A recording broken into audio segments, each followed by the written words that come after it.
Welcome to Nimmin Live, the #1 place on the internet to learn about YouTube, network with other content creators, and have an awesome time doing it. My name is Nick, and today I'm answering your YouTube questions. So if you have a question about what it is that you are doing on YouTube, there is a form that is down in the description of this stream right now where you can go ahead and get your questions answered by putting them in that form. Now, if you are watching this on the replay, I do want to let you know that the entirety of this stream is driven by the questions that get asked during the stream. So because of that, I have no idea right now what it is that we're going to be talking about, but I know that we are going to be sharing tons of information that's going to help you with your YouTube channel. So because of that, we add chapters to this once it's complete. So I encourage you to skip through those chapters, find the questions that are things that you want to know, and go ahead and skip to those parts so you can get the answers to the questions that you have about YouTube. And hopefully you'll join us next Saturday at 9 a.m. Eastern. So with that out of the way, I do want to let everybody know that today's stream is brought to you by TubeBuddy, the #1 tool for YouTube content creators. TubeBuddy will help you optimize for your videos for discovery. TubeBuddy will help you find great video ideas. TubeBuddy will help you bulk update your descriptions if there's something that you need to change across your channel. It'll help you ensure that you're using thumbnails that are effective for the people that you are trying to reach. In addition to that, I do want to let you know that TubeBuddy now has an update with their A/B testing tool to where you should see it inside of the extension now to where you don't even have to go to their website, which is a huge update. So if you're already a TubeBuddy user, you can go ahead and see that in there. And if you're not a TubeBuddy user yet, you can try out all of this at tubebuddy.com/Nimmin. Of course, I'll get a link to that down in the description. This stream is co-brought to you by StreamYard, which is the live streaming platform that I use to stream this every single Saturday at 9 a.m. Eastern. And the reason that I use StreamYard is because it's easy.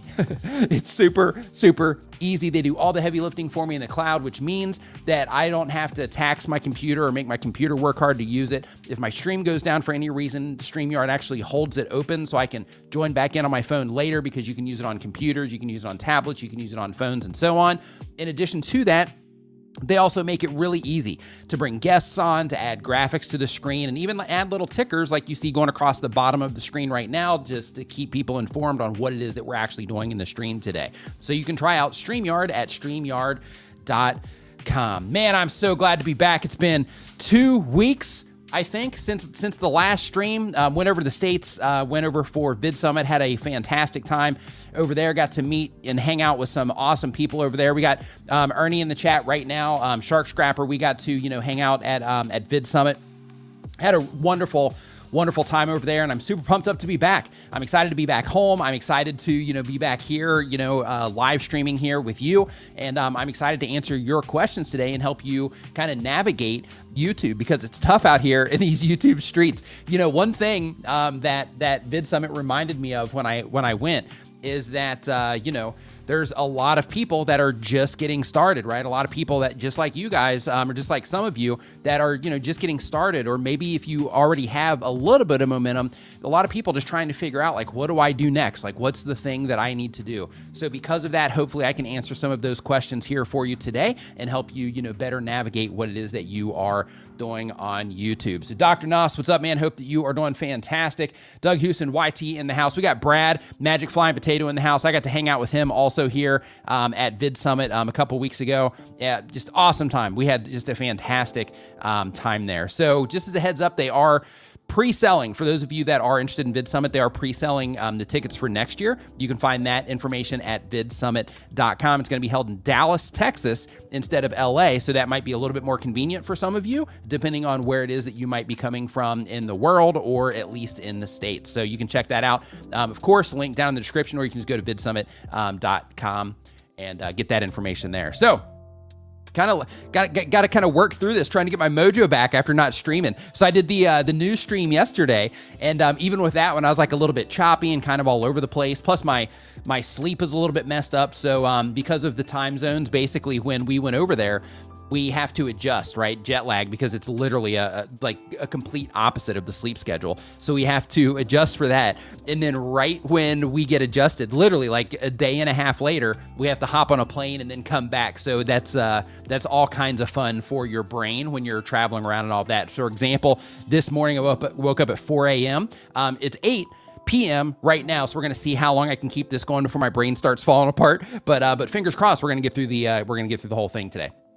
So With all of that out of the way, let's go ahead and just get into the content, start answering your questions so we can get this whole thing rolling. So one thing that I do want to let you know, if you are just joining the stream, we are talking about YouTube. I'm answering your YouTube questions. There's a form down in the description of the stream right now where you can get your question in there. Right now, we just have a few questions. So if you get your question, if you're hanging out here right now, if you get your question down there, it will get answered here on the stream today. So make sure that you get your question down there if you have something that you want to know about YouTube, what it is that you're doing, and so on. I also just want to let you know, if any of you are publishing videos right now, or, you know, anytime in the near future in terms of today, or if you're going live, it seems to be, I don't have any, you know, like inside information or anything like that on this, but I've seen a couple people talking about it on Reddit, Twitter, and I had the experience myself in scheduling this live stream. There seems to be some type of issue with monetization right now. Enabling monetization on new uploads and or new live streams seems to be the vibe that I'm getting. So I just want to let you know that if you do upload and you run into that, don't worry about it. It is, it seems to be site-wide right now. At least, you know, a lot of people reporting on it. So it's not just you and it's not just your channel broken. You didn't lose monetization or anything like that. It looks like they might just be updating something, you know, in their background. So let's see here. Ooh, excuse me. So we've got some exciting news. So they're not in here yet. They usually don't come in until later in the stream. But T said what T said. They crossed 100,000 subscribers. So those of you that hang out here in the stream on a regular basis, you see them coming in. You see her coming in all the time, you know, and sharing, you know, the milestones that they're hitting along the way. I just checked in on the channel because I was like, huh, I've been out for 2 weeks. Like, I wonder if they hit it, because they were getting close, but they hit it. So so when they come in, you know, if they come in today, hopefully, you know, we can all kind of celebrate that with them. So let's see here. So let's go ahead and get into it. Martin, hope that you're doing fantastic, man. Nice to see you here in the stream today. David Matney, got to meet David also at Vid Summit. Really good time, man. I hope you had a fantastic time there as well. Our very first question today comes from All Shorts. All Shorts does daily content. They've been on YouTube for 1 year or more. The type of channel is Crazy UK, Crazy Politics. And the goal of the channel is to expose lies and entertain in the process. And the question is, hey, Nick, I love your streams. This morning, my monetization option is removed from uploads and it doesn't show in content in the studio. My other channel, which is connected in the same, is from the same AdSense, is fine. Help, please. So like I just mentioned, that's hilarious that you mentioned this. Like I just mentioned right before, you know, right as we're getting started here, that seems to be a, you know, a thing that's happening right now. I don't think that it was just, it's definitely not just you. I was dealing with that also as well. So really quick, Martin says, odd question, cost of living where you live, unexpected life change, buddy. So, hey, Martin, man, if you're thinking about coming over here, if you want to, you know, come over and stay for, you know, a few months to try the place out, or if you're considering moving over here or whatever, if you want to just hop on like a Facebook call or something, I can answer any questions that you have. But in terms of cost of living, it's really up to you. You can live it up over here if you want to, or you can live extremely frugal, depending on, you know, your lifestyle and, you know, what your comfort levels are and all of that. So if you want to, you know, have that conversation, definitely feel free to hit me up on Facebook. So let's see here. So let's keep on going. And I know the Creator Classroom has some news as well. I'm not exactly sure. I think it's monetization. I think you got your channel monetized. You hit the watch time requirements, I believe. If that's the case, high five and fist bump to you for getting monetized. If that's the thing, I'm pretty sure that is what's going on there on yours, I think. So let's see here. So the next question that we have, because we already handled that first question there. You sure did. Yeah, high five and fist bump to you. Nice work on that. That's a big deal. Now you get to make that YouTube money, right? You're going to be out there making it rain with that YouTube money. No, but seriously, like, you know, that's awesome, because now, you know, you get, you know, that direct reward for your effort. You know, you front loaded that work, and then now you get to start building everything up from there. And with the type of content that you make, super evergreen. So, you know, that should start stacking up for you, you know, nicely over time. So the next question that we have is actually from Creator Classroom. Says that they've been on YouTube, or they upload 1 time per week or more. They do tutorial content. The goal of the channel is to teach people how to use Canva. And the question is, the first time I saw your stream, great, Windows is wanting me to do an update. That's hilarious. Okay, the first time I saw your stream in April 2021, I was lost and ready to give up. However, you and the community inspired me to keep going. On Tuesday, I hit that elusive milestone and applied to be a YouTube partner. And on Friday, my channel was approved. Next. Oops. I hit the wrong button there. There we go. There we go. Okay. So my question is, do you have any advice or a video on what steps to take when you are new to the YouTube Partner Program? I turned on several things, but I'm not sure what to do next. Thank you so much for all that you do. So again, congratulations to you for, getting into the Partner Program. That's a huge part of, sustainability as a YouTube content creator. So congratulations to you for that. When it comes to just some tips, a lot of people are intimidated by turning on all of the monetization options. And the reason that they're intimidated by that is because they think of it through the perspective of every single person that comes into my video is going to experience an ad. And therefore, if I select certain ads, it's going to turn people away from my channel or cause people to unsubscribe. In reality, there's an ad tolerance of sorts, for lack of a better way to say it, but there's an ad tolerance on YouTube, which means that if somebody, watches a video, and there is all kinds of crazy stuff going on where, sometimes you'll get 2 non-skippable ads and things like that. That does happen. So let's be clear there. But typically, if somebody watches an ad, on this video, and it's a relatively short video, and then they click over to the next one, then in that particular case, it's not likely that they're going to see an ad. And then, let's say that video is like 10 or 15 minutes long. Then in that particular case, when they click on the next video, then in that case, it's more likely that they're going to see an ad. But people don't see ads on every single video that they watch. And in addition to that, you also have premium users that don't see ads at all. So you get, you get money from just premium users interacting with your content, which is a win. So with the options that you have to turn on, one thing that I do recommend, and this is my preference, but I recommend that people don't use the card option. The reason that I recommend people don't use the card option is because you don't want those popping up and kind of driving people off like right in the middle of your video. Same exact thing with the ones at the very end of your video. Once they get to the end of your video, it's more important to get them to watch another one of your videos so that YouTube will chase them around the platform, showing them, more of your content, versus trying to hit them with an ad at the end. However, the non-skippables are where the skippables and non-skippables, the ones that happen at the beginning of your videos, those are going to be the ones where you're going to make the most money. So make sure that you enable those if monetization is important to you and earning money from what you're doing is important to you. And then from there, of course, you have the display ones that'll pop up over videos. You can go ahead and turn those on. They're actually, they're going to be on. But when it comes to the mid-rolls, this is another one where people are kind of intimidated by it.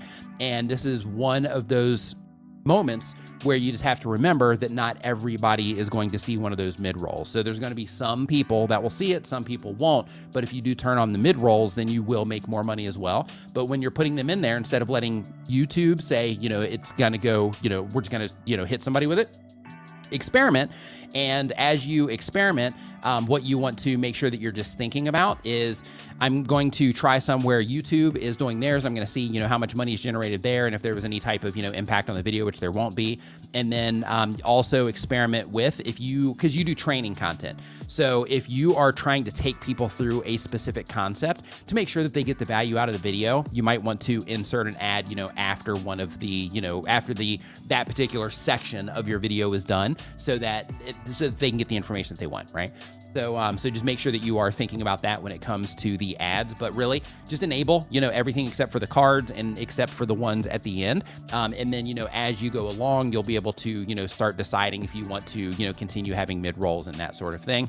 But within that, also keep in mind that in order to enable mid-rolls or to even qualify for the mid-rolls for a video, it has to be over 8 minutes long. Nikki, Little Crafty Nook in the house. What is going on? Nice to see you in here. She also, we got to hang out with her at Vid Summit as well. So nice to see you in here as well. Same Midnight Madness 4x4. Also got to hang out at Vid Summit also. So nice to see you guys in here as well. Drew Project, what's up, dude? Hope you're doing fantastic. So let's see here. So next up on our list, Chantel, hope that you are doing great. Nice to see you in here also. So let's see here. So next question that we have on our list, this is, we're on number 3 right now for the questions. We're just getting started, getting warmed up, trying to get into my groove, right? Trying to get into my flow here for this today. My Aussie Gardening Kitchen, what's going on? Hope that you're doing great.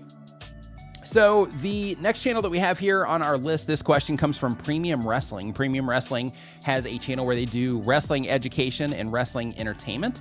The goal of the channel is to make non-wrestling fans into wrestling fans. The question is, how do I know if I have a good thumbnail? The thumbnail and the title are the most important part.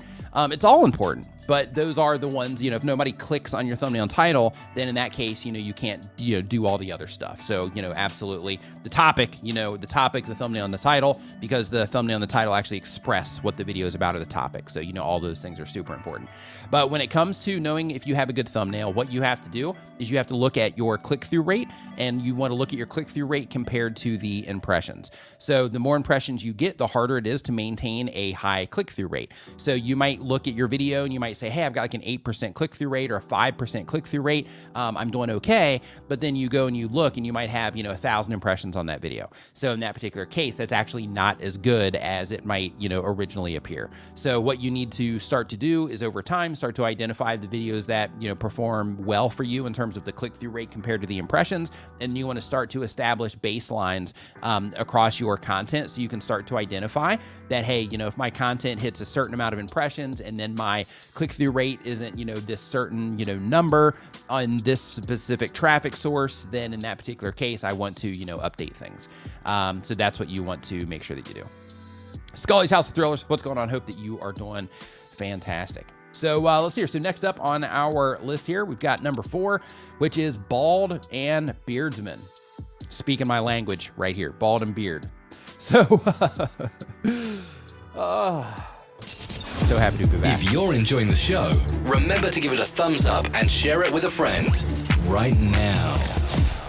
All right, so the type of channel here is shaving and beard care mostly. The goal of the channel is to inform, and the question is how to grow your audience. This is a great question. So when it comes to growing your audience on YouTube, there's a handful of factors in place. The very first factor that you have to make sure that you're thinking about is you being clear on who it is that you're trying to reach with your content and the specific value that you are offering to the people that you're trying to reach with your content.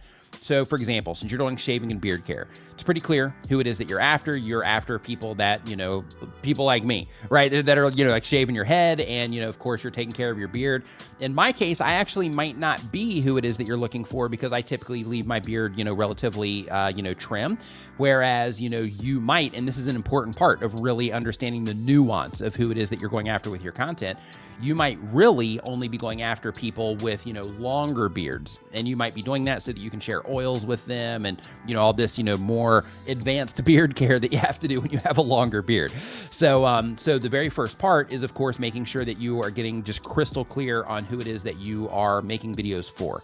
And the reason for that is because that's going to help you better connect with them through the topics that you make videos about, through the thumbnails that you create, in terms of you're going to use imagery that's going to stand out to them, right? That's going to help them identify that your content is about something that they care about when it shows up on their homepage or being recommended next to another video or in YouTube search. So you need to make sure that you're identifying those things. And the same exact thing goes with your title. The words that you say in your title, when you get clear on who it is that you're trying to reach, you are going to say very specific things to, to people with longer beards, for example, than you would to somebody with a shorter beard, to connect with them and to inform them that the video is for them. So, so that's number 1. In addition to that, people have to find value from what it is that you're doing, of course. So one thing that typically happens when people start YouTube channels is they will start making content and they will follow kind of like a template of sorts that a lot of content creators do, which is I'm gonna have the hook of my video and then I'm gonna drop this like logo intro, and then after my logo intro I'm gonna kind of build up the information about what it is I'm gonna talk about, and then after I build up that information I'm gonna talk about, then I'm gonna get into the actual content. So instead of taking that approach, one thing that I do recommend that you do if you're just getting started is skip the intro part, like have a hook, because hooks are super important, but you want to skip like the logo intros and things like that because they don't really add anything for the viewer. You can do that in more creative ways. So instead of, interrupting the viewer experience with this, sequence of, 10 seconds or 5 seconds of music playing with your logo coming up on the screen and things like that, respect the viewer's time and just get into the content. So what you can do is, one, if you want to get your branding on there, you can have it pop up in like a little lower third that ends up popping up, down here in the, bottom right-hand side of the screen, or, right in the middle, whatever. But basically that lower third would have your logo on it and that kind of stuff. So you're not interrupting the viewer experience is what I'm getting at. So that way you're actually delivering the content to people without them, getting hammered with all this other stuff that will make them leave the video.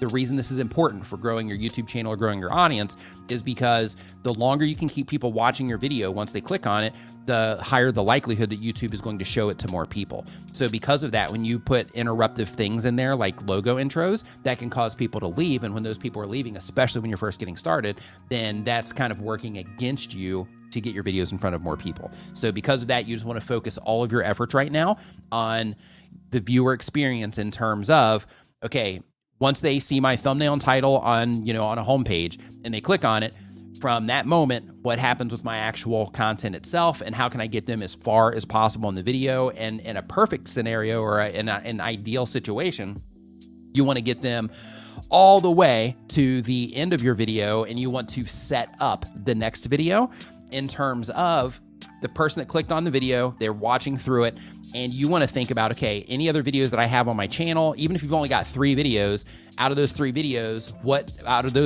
what could I hand off to in terms of, okay, I just showed you, this particular beard oil or whatever, but, as part of this, if you're taking care of your beard, you're also going to need, the right grooming tools, right? The right, clippers or scissors or whatever. So I made a whole video about the best ones you can use. Click on that right here. And then the idea is that you actually sell that next click based on the interests that the people have that are watching that originating video that you connected with them with, right? But the whole idea when it comes to growing your audience is creating that good experience for people so that they're getting value out of what it is that you're doing, you're not wasting their time, and they enjoy your content enough to click on your next video. And when that starts to happen, especially, as things start, as you start getting more activity, then what's going to happen is YouTube will literally be showing your videos to people more and more the more they interact with your content. And the way the whole system works is when YouTube identifies this type of viewer that's watching this type of content on the platform, that's interested in these type of things, when we show them the bearded, let's see here, I apologize, the bald and beardsman, we show them this YouTube channel, we show them videos from this channel, they typically respond well to them. And what's going to happen is their system is going to look for other people on the platform that use YouTube in a similar way to the people that are positively responding to your content, and it's going to start showing it to them. That is where learning how to get people to click on your thumbnails, learning how to make videos about the right topics, and learning how to make compelling titles gets really important. And same exact thing that we started this whole, thing with in terms of understanding who it is that you're trying to reach with your content, because when YouTube starts showing your content to those people that, are primed and perfect for the type of content that you're making, you need to learn how to get those people to respond to what it is that you're doing, right? So this entire thing is a, learning process. So if you are just getting started with, growing your YouTube channel, I do want to encourage you to just remember that this whole thing, just like anything else, is a marathon. It's not a sprint. Just like growing out your beard, right? You didn't just wake up one day and have this big, beautiful beard. You woke up you didn't wake up one day and have the big, beautiful beard. You grew it out over time. You had to learn how to take care of it, and all that stuff in order to get it how it is that you want.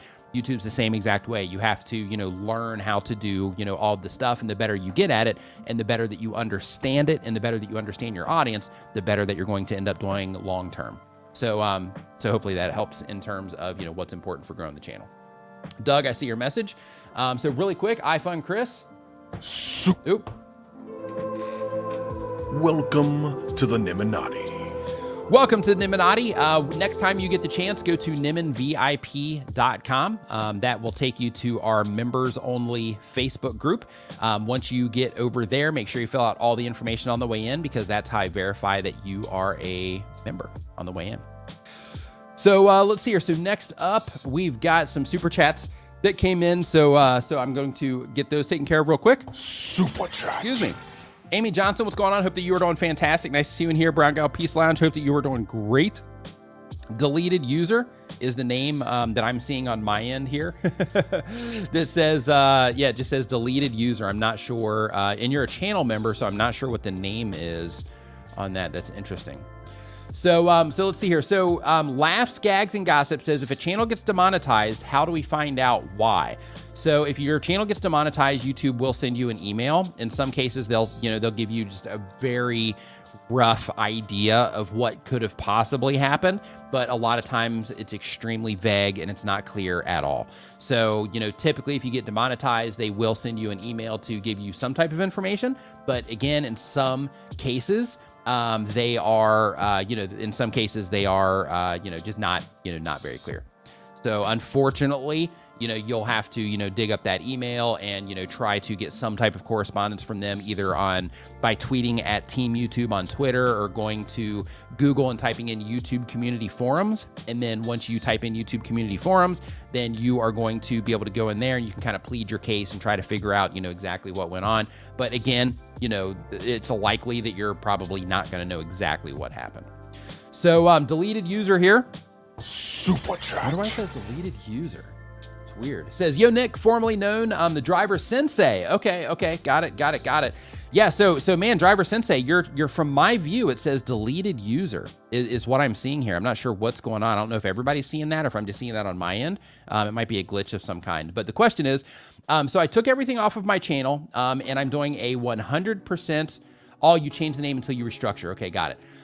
So I took everything off of my channel and I'm doing a 100% clean sweep, giving YouTube a library that only relates to other travel vids. Let's see the outcome. Yeah, it's good. Yeah, so like when you take everything off of your channel and you're doing a 100% clean sweep, you might have been better off of just, you know, just starting a new channel versus doing that. But if you are taking that approach, you know, by taking off the other content, then you're kind of putting on the brakes on any activity that's happening on your YouTube channel.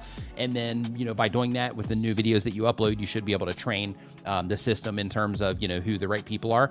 This is one of those moments to make that happen faster, really important that it is super clear from the outside who your content is for, right? You got to be able to connect in order for that to happen, you know, quickly for you. Okay, everybody sees that. Okay. So next up, we got Science-Based Fitness. Science-Based Fitness says, when it comes to naming shorts, I noticed after an hour with no views, when I changed the title, it would take off. Any advice on shorts is shorts titles? Yeah, so there's all kinds of weird stuff people are doing. So basically, people are changing titles like that, and sometimes that'll get them to move. Sometimes the video won't go anywhere, and people will just delete it completely, and then they'll, you know, make a tiny little edit to it. You know, like by tiny, I mean like 1 second, you know, off of the video, and they'll re-upload it again, and then it'll go, you know, gangbusters, so to speak. So shorts are really weird and finicky right now, and to be honest with you, like I really don't know the answer in terms of, you know, making them pop outside of the typical thing of, you know, getting a good response, getting people to loop them, that kind of stuff, getting people to share them, that, you know, that does. But in terms of those little tweaks that can, you know, kind of give it life, you know, for lack of a better way to say it, I'm not really sure in terms of, you know, very specific things that you can do on that right now. Let's see here. All right. So Hybrid Steel, what's up, Mike? Hope you're doing great, man. Nice to see you in here. Things are fantastic. Trying to get back in the groove here after being gone for a couple weeks. So I'm super pumped up to be streaming today, to be, you know, hanging out, doing the thing. So next question here is from the Neon Bandit. The Neon Bandit says that they do gaming content. The goal of the channel is to grow a successful channel and a nice community. The question is, how can you improve your audience retention? This is a great question. So when it comes to your audience retention, YouTube gives us something. And, you know, for the bearded channel, this is another thing for you also that you got to make sure that you're paying really close attention to, is YouTube gives us something called an audience retention report. So, you know, most people, if you've been hanging out in these streams for a while, or if you've been on YouTube for any amount of time, you're already familiar with what this is. But for those of you that are just getting started, as a matter of fact, who here does not know what an audience retention report is? Just say me if you don't know what an audience retention report is. But while I'm waiting for those to come in, what the audience retention report is it is a graph that shows us how people respond to our content on average over time. So it shows us a second-by-second graph. So the cool thing about that audience retention report is that what will happen is, okay, so we've got some people in here that don't know what that is yet. So yeah, so with the audience retention report, it's a second-by-second graph, and it shows you how people respond to your video on average over the length of your video. So what you can do to increase your audience retention is, let's say you publish a video and you notice that right at the beginning of your video, you lose by looking at your audience retention report. You can see this in your mobile app and you can see this in the Creator Studio. But when you're looking at your audience retention report, if you notice right when your video starts, there's just a huge drop off. And by huge, I mean you're losing like, 50% of your viewers within the first like handful of seconds. Then in that case, that tells you that you need to work on the very beginning of your video. We call that the hook, or what it is that people experience when your video first starts, and how you can, explain to them or, get them excited about what it is that you're going to be doing in the video. So for example, if you watch my content, one of the things that I'll typically do is I'll say, I'm going to show you how to do, X, Y, Z, so that as soon as somebody clicks on it, I reaffirm that the information that they saw in the thumbnail and title, that's exactly what it is that I'm going to be giving them, and that it's not clickbait in any way. So if you notice those drops, in the beginning, that means that you need to work on that part of the video, because if you can't get people past that, then your videos are never going to perform well, because you can't get them past, those first handful of seconds.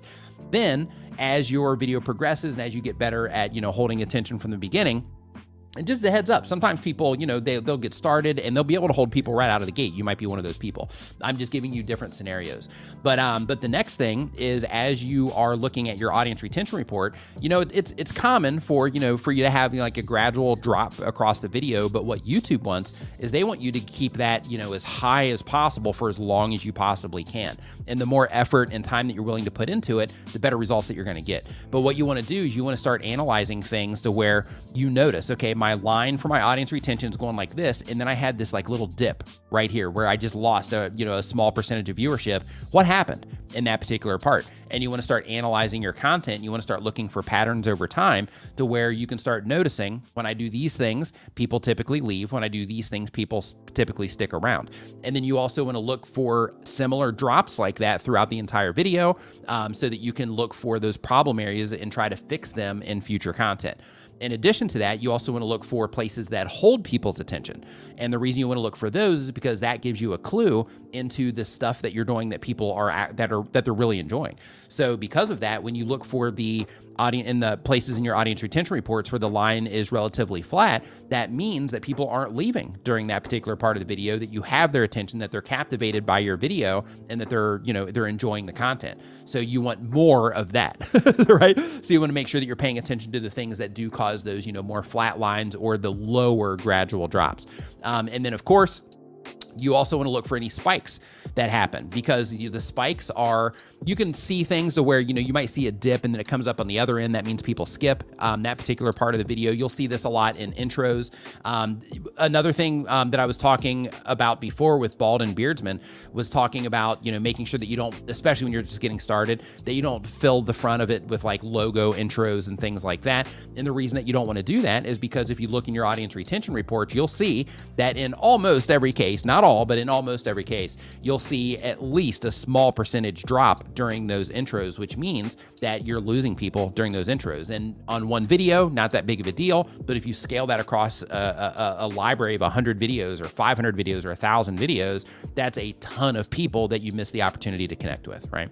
So your audience retention reports, though, they're going to help you identify all of these types of things. Now, another thing that you can do as it relates to your audience retention reports is there's also a toggle. Now, you don't get this toggle in the mobile app. You have to be in a computer for this, but they have a drop down. Once you actually click into the see more of the audience retention reports, they have a toggle to where you can change it from absolute audience retention, which is the, your video second by second. You can change that to relative audience retention. And what that shows you is how your videos stand, essentially, or how competitive they are against other videos of similar length on the platform. So then that can start to give you a gauge on, okay, well, I see how my videos are doing just in terms of how people are responding second by second to mine. But now through that drop down, I can see that compared to other videos of similar length on the platform, I'm actually doing really good at the beginning of my video. But once I actually get into the content, I'm really low. Or I'm doing really low at the very beginning, but once I get into the content, then I'm actually above average there compared to other videos. And it can start to help you gauge how your content, how competitive it is for the platform, because the reality of all this stuff is that we are competing, with each other here on YouTube, and we're competing with every other video that YouTube systems think that our audience or the people that we're trying to reach are likely to be interested in. So because of that, you have to make sure that the content itself is up to par, and you do that by using these reports. Now, in order to find this, you go into your YouTube analytics, and then for the individual video, you go into your YouTube analytics for that video. Once you're in the YouTube analytics for that video, then you want to essentially on that main dashboard, you can just scroll down. And then when you scroll down, you'll see the report down there at the bottom, and then you click into the see more for the additional information that I was sharing before. Roger Wakefield in the house. What is going on, my man? Hope that you are doing fantastic. It was awesome to connect with you at Vid Summit, my man. Also, happy birthday. Happy birthday to you, Mr. Wakefield. Hope that you are having an awesome day, man. Drive safe out there. So let's see here. So next question that we have here, that was a pretty long answer for the audience retention, question. But hopefully, you know, that got a little bit of that taken care of for you. So next up, we've got Buff Bass or Buff Bass. Yeah, Bass Outdoors. Okay, so we got Buff Bass. Buff Bass, I make music. So like when I see the BASS, I by default, it's bass in my brain. But let's see here. The type of channel is fishing, education, and adventures. The goal of the channel says I want to turn my passion into a full-time career that I enjoy. Question, hey, Nick, I just hit 1 million channel views. Nice work. Congratulations to you. High five and fist bump.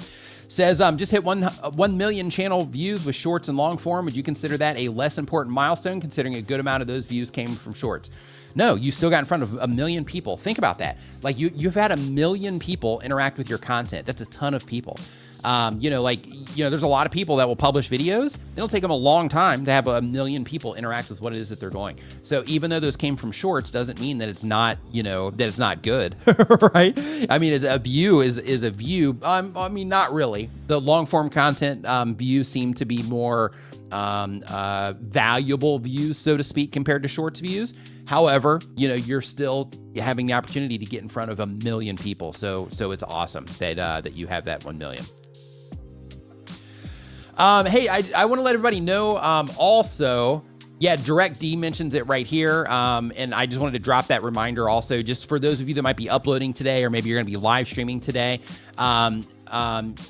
If you go to turn on your monetization settings for your channel, a lot of channels right now are not seeing the monetization options. Mine was one of them. So when I was scheduling the stream today, no monetization options whatsoever outside of the tagging products is the only thing that I got. So just as a heads up, if you do see that, you didn't do anything wrong. Nothing's wrong with you. You didn't get your monetization taken away. It's just a bug right now, and a lot of people are experiencing the same thing. And just like everything else, when this sort of thing happens, it should be fixed relatively soon. Coach Sherry, nice to see you in here. Hope that you're doing great. Girl on her passport says, "What's the monetization issue?" Yeah, that's the thing that I just mentioned, where it's just a bug of some kind that is keeping that from showing up in the Creator Studio. Aston Regis, my man, hope that you're doing great. Says, "Hey Nick, had someone re-upload my content. Saw the notice on Studio, but when submitting the notice, it sends your primary email address to that user. Is YouTube not aware that that's not a security risk?"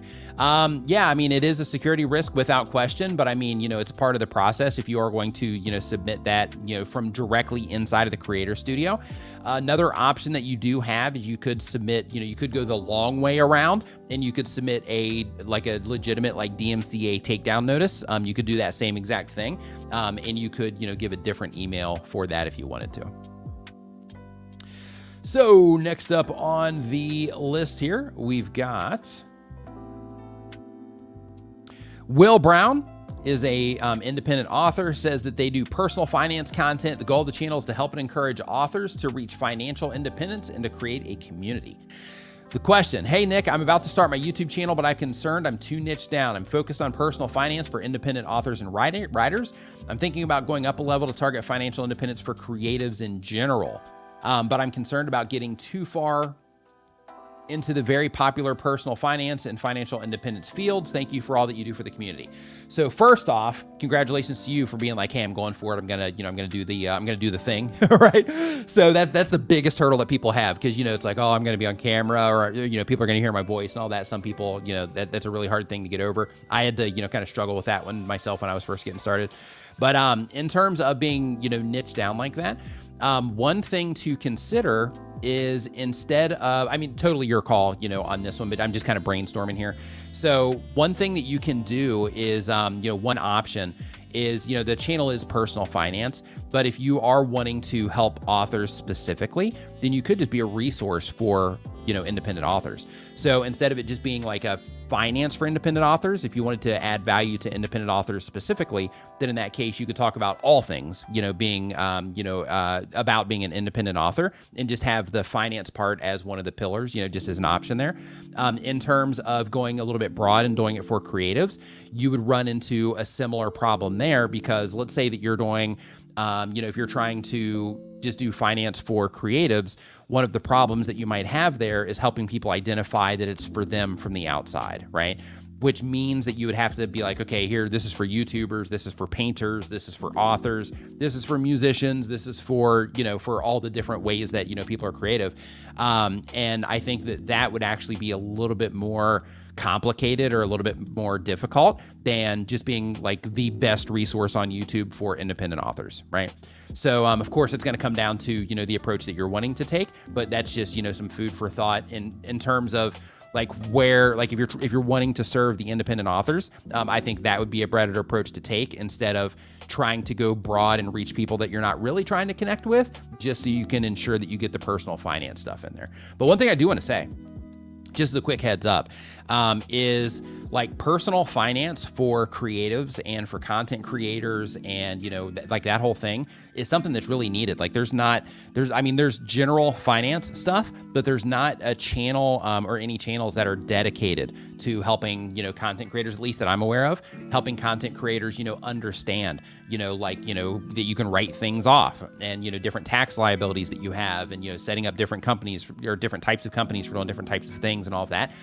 So, you know, that type of content's needed, but in terms of like, you know, how you would actually connect with, you know, a bunch of creatives through the packaging, so to speak, in terms of topics, title, and thumbnail, I'm not sure exactly what that would look like. And I think that would be more challenging, trying to go that route versus just going after the independent authors and being a resource for them. So just some food for thought there. So here, next up on our list here, we've got Disney Parks Addict. Guessing you're liking Disney. So the type of channel is entertainment and travel. The goal of the channel is 100,000 subscribers and to go full time. The question is, Natural Laricia, hope that you're doing fantastic, says, at what point should you consider starting a second channel for content that doesn't quite fit your main channel but still worthy of uploading? Anytime. But one thing that I do want to let you know is that when you are first trying to get the ball rolling, having two different channels can be really challenging if you don't already understand deeply how to get a channel moving.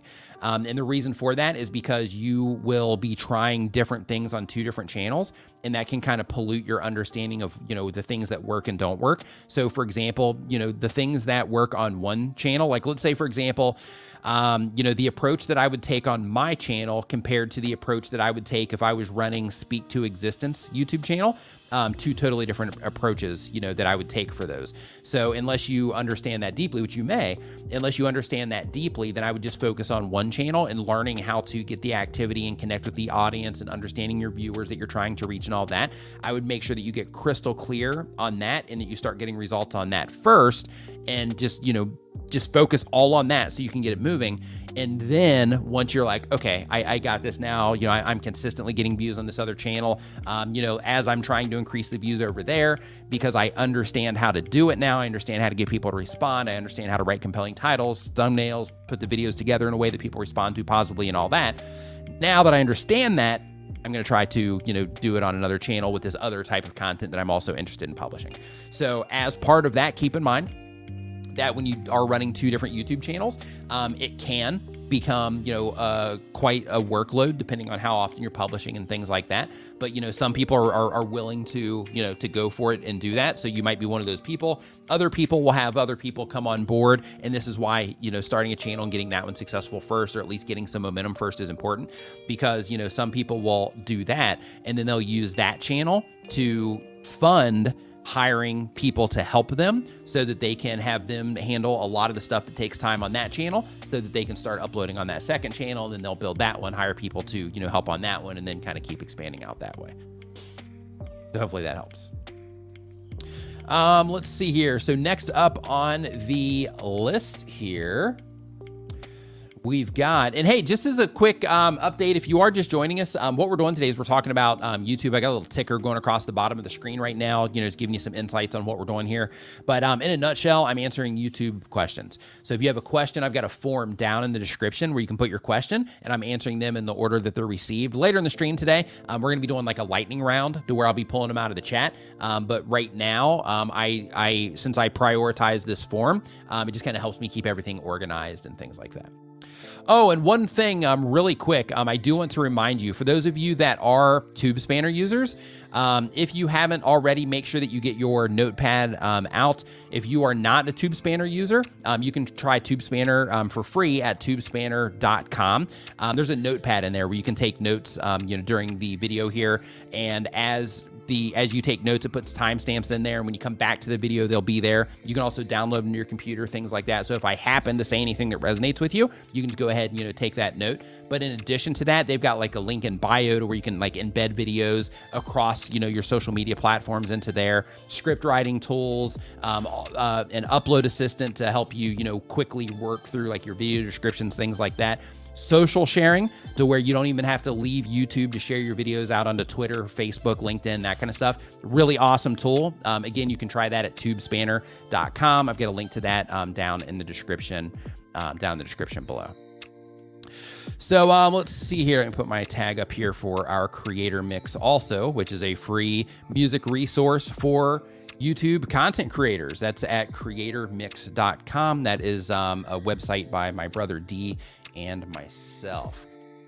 Viper, man about tech.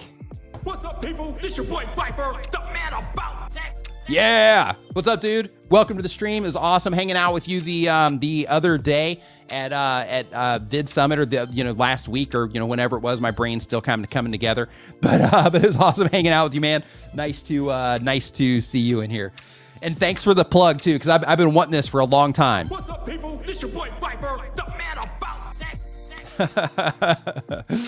So if you put headphones on, it sounds even better. I'm still working on it. It's not finished, but like it sounds better with headphones. So you have this bass that comes in. It's like, boo, like right as you're saying it, and it's got these like things that are going along.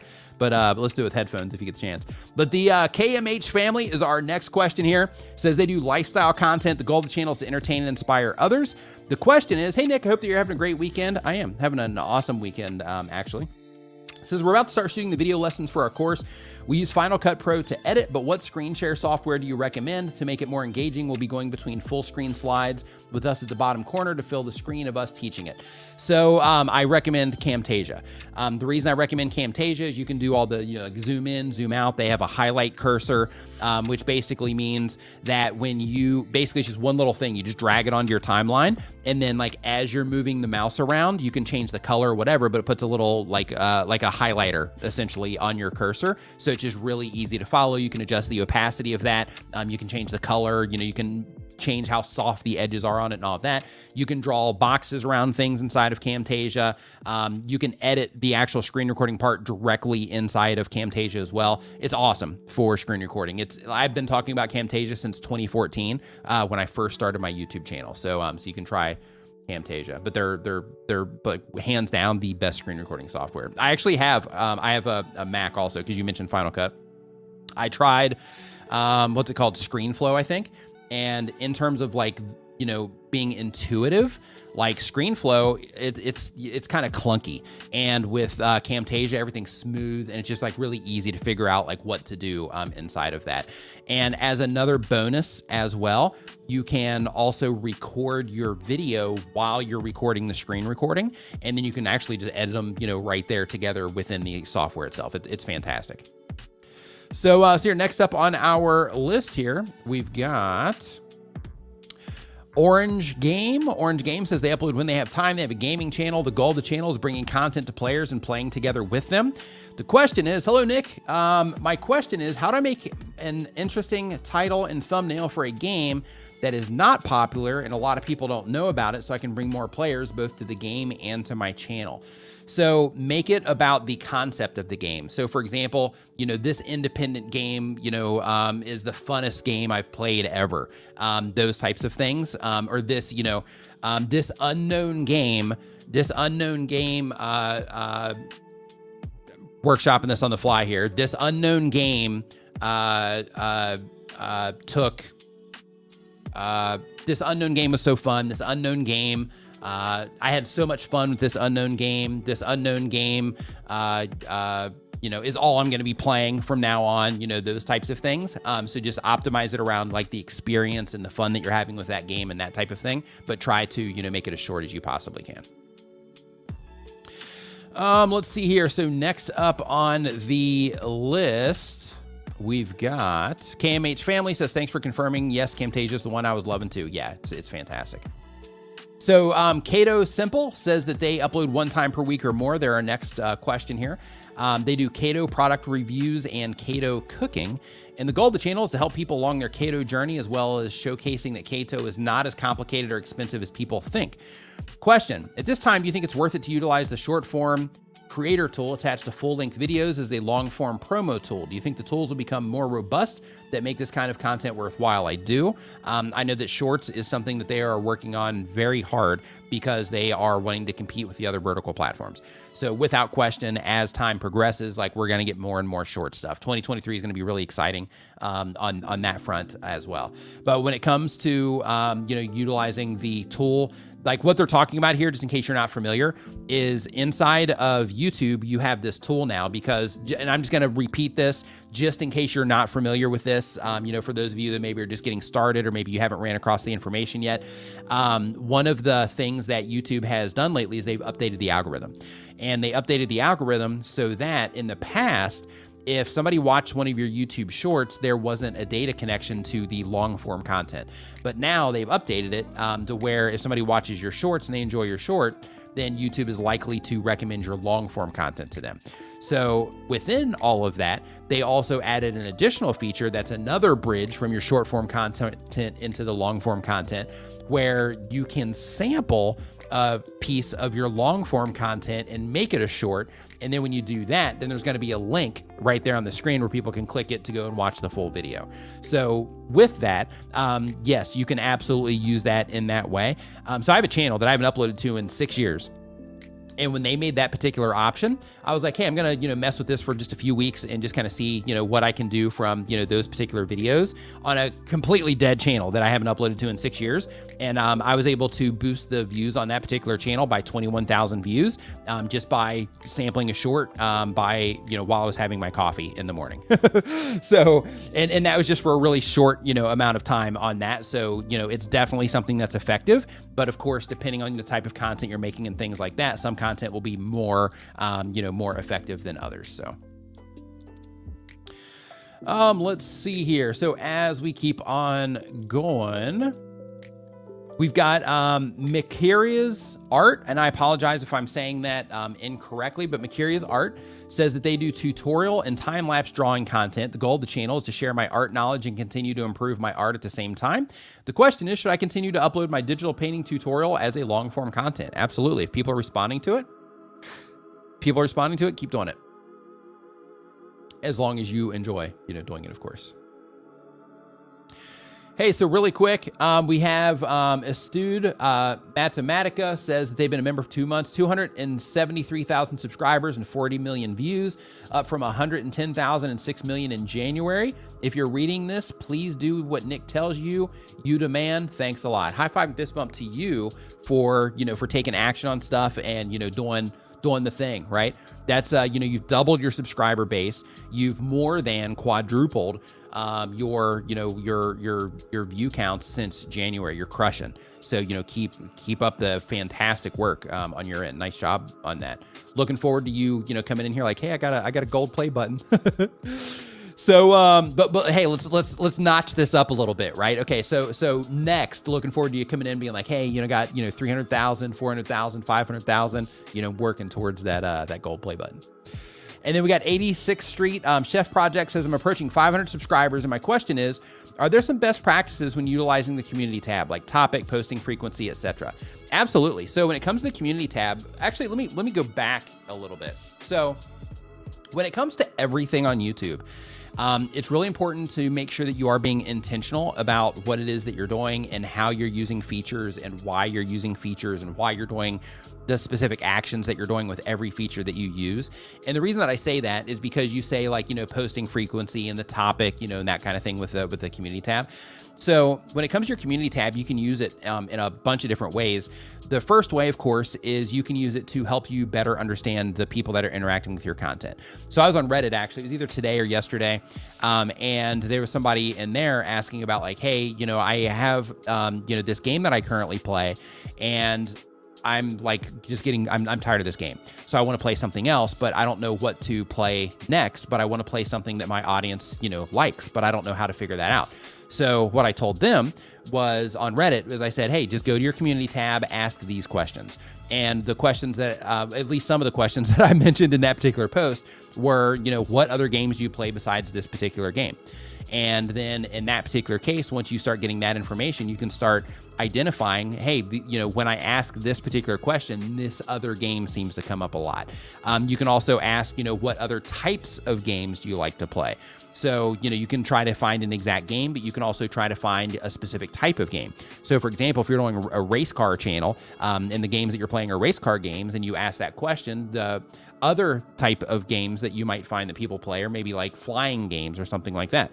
So then in that case, you can say, okay, well, if I am going to move into another type of game in that scenario, then in that case, I would want to, you know, move into a flying game as long as a flying game is something that I would like to play. And then ask them, hey, you know, out of, you know, these games, this would be a poll now. The first one's you know, where you're just asking a question in a text post in your community tab. The next one is where you would ask a poll, to where once you start uncovering that information on other games that people play, and you could also hop on like Reddit and ask for this too, but the, you know, for the community post, this is what you want to think about in terms of using it to better understand the people that you're making videos for. But then you would say, okay, once you compile that list of, you know, hey, there's a lot of commonality here in this other game that people are talking about. We'll just say like GTA, just for fun, just so we can put a name on it. So we put the name on GTA. So then what you would do is you would say, make a poll, and you would say, you know, which other game would you love to watch me play? And you would put GTA in there, and then you'd put two other, you know, options of your choice. And then there you would use that poll to just give you an idea on if GTA would be the right one for, you know, that particular, you know, group of people that are at least interacting with your community post. And then from there, you can just keep using it to, you know, to you know, ask those questions to just better understand your audience. So for other people who make other types of content, you can do this for your recipes. You can do this to figure out lifestyle choices. You know, hey, do you live in cities or do you live outside of cities? You can use this to figure out the things that people, you know, care about the most. You know, hey, let's say that, you know, you're one of the people that, you know, is in here that makes finance content. You can ask the question, what troubles you the most when it comes to understanding your finances, right? And then people are just going to give you a big wall of information that will help you get them to respond better to what it is that you're doing, and that will help you add the right type of value to the people that you are trying to reach and add value to. So you can really use it to just get a really deep understanding of all of the nuances of the people that are interacting with your content. So that's one way that you can use it. The next way is, of course, hey, thanks, Paint and Sound. If you're enjoying the show, remember to give it a thumbs up and share it with a friend right now. So the next thing that you can do, done with the coffee, I'm out. I don't know what I'm gonna do now. I've got like hours left, and I'm already done with the coffee. So the next way that you can use your community feed is, of course, to use it as a touch point to bring people back into your YouTube channel. So that particular touch point is where you are sharing videos on your YouTube channel that have already been published on your channel, or playlists of videos that have already been published on your channel. And what you want to do here is you want to look for videos that typically perform well in terms of people click on them at a higher rate on your channel compared to some of the other videos because they just get into the topic or whatever. And then also, once people do watch those, they either convert as a subscriber, or they watch them for a longer period of time, or they typically get to the end and click on it and watch, you know, click on an end screen and watch another video and so on. You want to find those high performing videos, and then you can share those in your community feed. Because one thing that people don't think about is that, you know, if you published a video last month and your channel's growing at a decent rate, then in that particular case, there's going to be a lot of people that haven't even seen those videos that you published last month. And in addition to that, not every viewer watches every video. So when you share your videos in your community tab, it gives you an option, or it gives you the opportunity to breathe some fresh life into those videos, but also pull people back into your channel where they might also watch more content from you. But the important side of that one is you are getting into their recent viewer history, or you're basically having it to where they've interacted with your channel recently, which means that when you publish another video, that the likelihood of those people that interacted with that post, that clicked on that video, that watched it and enjoyed it, you're increasing the likelihood of those people getting recommended some of the new content that you publish as well. So, you know, that's another win. In addition to that, you can also use it to get your community to connect with you more. And when it comes to getting your community to connect with you more, and these different ways that I'm framing this is why I'm saying it's important to understand like why it is that you're doing, you know, specific actions around your YouTube channel. So if it is where you're trying to get people to connect with you more and just kind of get to know you better, then in that case, that's where you can share like blog post type of, you know, information where you share your thoughts on something. You can share photos from behind the scenes stuff that you're working on, or just from, you know, things from your life or whatever it is that you want to do to connect with, you know, at a deeper level with the people that are interacting with your content. So, so when it comes to your community tab, hopefully, you know, those are some insights that, that you can use to use it more effectively. So next up on our list here, really quick, Aston Regis says, hey Nick, I owe you another coffee. Got a second channel past 1,000 and monetized. Thank you again for all of your knowledge and support. Guys, listen to Nick. High five, fist bump to you. I think it's this camera here. Nope, this one. High five, fist bump to you for having another channel cross that threshold. Congratulations, man. Love seeing that. I love watching people win. Absolutely love it. So let's see here. So next up on the list here, we got Power Wheelchairs for Success. They do dedicated to wheelchair users, power and manual. The goal of the channel is to be a source of support and information. And the question is, I have someone who's been copying my topics. She has done so 2 times now. How do I handle it? So in your YouTube studio, you should have an option, a copyright option, to where they will show you those videos. So when they show you those videos, you can issue the takedown right from inside of your YouTube Creator Studio to get them taken down, since you own those videos, you made them, and somebody's essentially stealing them and publishing them.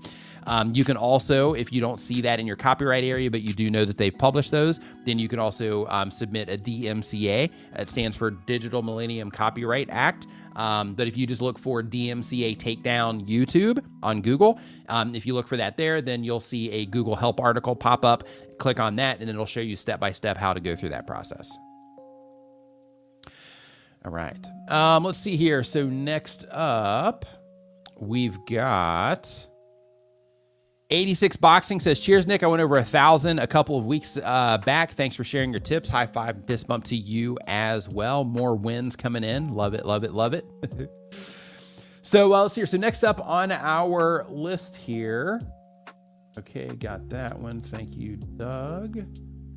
Go there, go back into the questions. Okay. Okay, so copying the topics, we got that one covered. Okay, so next up, we're on number 14 here. And by the way, if you haven't not hit that thumbs up button yet, make sure you do so. If you're enjoying the show, remember to give it a thumbs up and share it with a friend right now. It's kind of how I get my feedback, right? Like I'll look at that after the stream. That kind of gives me some insight on one, how often I've asked, but 2, also, you know, like, you know, how you've enjoyed the stream. So, so next up on our list, we got Survival Gaming. Survival Gaming says that they do gaming content. The goal is to help gamers through hard or confusing parts of games by making simple to follow walkthroughs and tutorials, and build a fun gaming community. This is kind of like, I'm going to be honest, this feels like a little bit gross because the coffee's gone, but I'm pouring this into the same cup. So it does feel like a little bit kind of gross, but going for it anyway. But the question here says, first off, Vid Summit was awesome. So great to meet you and D. And it was awesome this year. I had such a great time this year. It was so refreshing And it was just awesome just being, just being able to connect with, with everybody and being able to, just hang out and chat with other content creators. It was just fantastic. But question. I heard a lot of creators at Vid Summit with mixed thoughts about using shorts and how they saw creators have messed up their long form channel by overusing them and others that have helped their channels. Your thoughts? I've not made shorts, but Renee Ritchie talked about using shorts as a trailer for your long form content, which actually made me want to start shorts, but trying to wrap my head around just how to push viewers to watch the short then long form.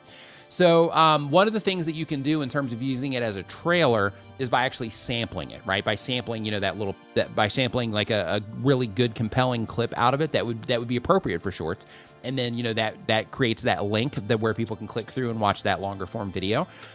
So what I would recommend is, just like with anything, like if you're doing any changes on your YouTube channel, if you're, coming up with like a different content strategy, whatever, you want to deploy these things slowly so that you can start to notice like, okay, instead of just tomorrow starting to publish 3 shorts per day, instead I'm going to publish like a short per week as a piece of supplemental content. And then from there, depending on how those do, then I'm going to ramp it up. Maybe I'll do 2. If I'm also doing like a video plus another video and then like 2 shorts, then that would, give you like 4 pieces of content that you'd be putting out. That would give you a nice steady cadence of traffic over the course of the week. So, when you start testing that, just start rolling it out slowly, right? Just start rolling it out slowly instead of just going like hard on it and just all of a sudden, your channel's now just pumping out all these shorts. Just roll it out. Just start dripping it in there and see how people respond to it. Pay close attention to your stats, how people are, responding. Just see if you notice anything on your channel, because like you mentioned at Vid Summit, you had some creators saying that, they had a negative experience. Some creators had a positive experience. So just start paying attention as you're slowly deploying that so that you can start to figure out on your channel, the right move to make there. Let's see here. Next up on our list here, super chat came in. TubeSpanner, what's going on, Danielle? Hope that you're fantastic. It was awesome hanging out with you, of course, as well at Vid Summit. Says, what does a YouTuber always take on a fishing trip? A clickbait. Love it, love it. This has got, seriously, this has got to be like a YouTuber like joke book. You got to make this seriously. AJ Nguyen, I hope I'm saying that correctly. I apologize if not. Says, hey Nick, just wondering, what is your thoughts on putting a thumbnail on YouTube Shorts? So putting a thumbnail on YouTube Shorts is a good practice, and the reason for that is in most places it's not even going to show up. However, there are places that it does show up. Like for example, it will show up in Google. In some cases, they'll also show up in search as well. So, they do show up in some places. So because of that, you should use them. I published a short on Thursday, I think it was, and I didn't do a thumb for it because I was actually still running around and all that stuff. I didn't even start, working this week until Friday, until yesterday. So I actually need to go back and put a thumbnail on that one, and I think one other one as well. But yeah, like when it comes to that type of thing, right? Like when it comes to the thumbnail option for YouTube Shorts, some people are going to tell you, they don't even show up on the short shelf. Who cares? But in my opinion, if you have the opportunity to give yourself the advantage there to where, if I do use a thumbnail on this, and if I do get some clicks off of Google or off of YouTube search, anywhere else that, that happens to see that thumbnail, then in that particular case, I did myself a solid by spending a little bit of time and, using that particular feature that was available to me. So, so because of that, I do recommend that you do add the thumbnails to it. VS Speaks Royally says, thanks for sharing your knowledge that we can use to grow our channels. My pleasure. Glad that you are enjoying the content. Rest Time Studios, thank you for the welcome back. I appreciate it. Let's see here. So next up on our list, we've got Florida Manufactured Home Living. If you're enjoying the show, remember to give it a thumbs up and share it with a friend right now. Oh man, that tastes so much better than coffee. Woo! Yeah, it's like sweet and like, tastes so much better. Florida Manufactured Home Living says they do educational content. The goal of the channel is to educate future buyers in manufactured housing communities. The question is, have you seen any evidence that publishing a short stalls the suggested viewing of your latest long form video? No, I have not. Next question. Let's see here. That Dominus guy says that they upload everything on a tablet. They do gaming content. The goal of the channel is to make money and afford a gaming PC. And the question is, so I've been uploading on mobile for Roblox. I don't do Minecraft videos anymore due to copyright claims. And every like 7.5 minutes or so, the video gets distorted and gets ruined. How do I fix that? I'm not sure. The upload itself wouldn't be doing that. What would happen is when you're rendering that out. So if you're doing everything on your phone, when you're rendering it out, make sure that you preview it first, because what might be happening is you might, during the render process, you might, like the processor on your phone might be kind of petering out, so to speak. And that could be, causing some of those glitches that you're getting. One other thing that you might want to do is when you are rendering it out, when you're rendering the file out on your phone, you might also want to or on your tablet, you might also want to make sure that you have it in airplane mode so that you're not getting any notifications or anything like that that could, kind of take the attention away from the actual render itself. Next up on our list here, we got Practical Paracord. They do shepherd slinging. Interesting. I'm not sure what that is. The goal of the channel is to spread the knowledge of slinging. Hey, you did it, right? You just spread the knowledge of slinging. The question is, should I do clips on my main channel since they're about to monetize them? Before this wasn't the case, and you suggested a separate clips channel. So if you are doing long form content, kind of like I do, like my live streams, for example, that's where having a clips channel really comes into play. Because then in that particular case, when you are, when you have these big, long pieces of content, the commitment is extremely high for new viewers to come in and interact with that. Because, if somebody doesn't know me and they see that, 3-hour live stream, that's asking a lot of somebody. So because of that, the idea with the clips is that you get to sample out little short segments that get to introduce you to people, on a new channel. So if you do have long content like that, then in that particular case, then you might want to consider putting that as clips on another channel, or you could experiment with putting, those same clips on your main channel as well, and just see the type of response that you get from the people that are already interacting with your content. So really quick, Super chat. T's Hot Mess History says, this guy named Nick Nimmin stopped by my channel last night. So basically, I'm very, very famous now. I reached $100,000. I got my check mark on my birthday, 10/1. I invested a lot of money in education and time in applying the skills. It is possible for everyone. So they just hit 100,000 subscribers on their YouTube channel. High five and fist bump to you. And as a matter of fact, this got a little fun thing I'm going to do for you here. So I was going to do like a whole video for this, and I just haven't gotten around to it yet. And there's like a whole other section of this particular thing as well. But what I'm going to do is, just because in your particular case, like you did something awesome here, you got that, you got your first play button here. So I'm going to just go ahead and I'm just going to play this publicly and humiliate myself just for your congratulations. And anybody else that's crossed any milestone recently, if it's a view milestone, if it's a personal milestone in your own life, if it's a subscriber milestone, anything like that. Hopefully this is going to come through okay, but here we go. You a standing ovation is what you do. You done something awesome, so I want to give to you a high five, high five, fist bump, high five, high five, fist bump, high five, high five, fist bump. Now everybody's clapping for you, clapping for you, clapping for you, clapping for you,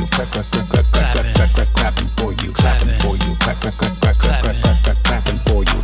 And look, if you're listening to this, I know that you've also done something awesome. I know you've crossed a milestone. You're right here doing your thing. I want you to know that everybody's clapping for you, clapping for you, clapping for you,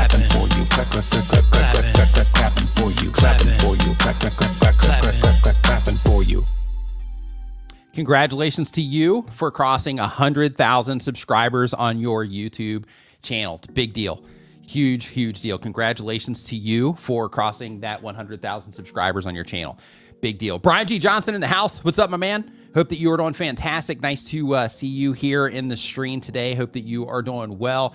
Brian's like, I'm going to send you some B-roll for this. Yeah, please do. Please do. Absolutely. You know what? I should do that, actually. I should actually just reach out to everybody and be like, hey, just send me like a clap, right? Just a clap, and then I can just edit everybody, like, you know, just give them like one clap. That would be super, super fun.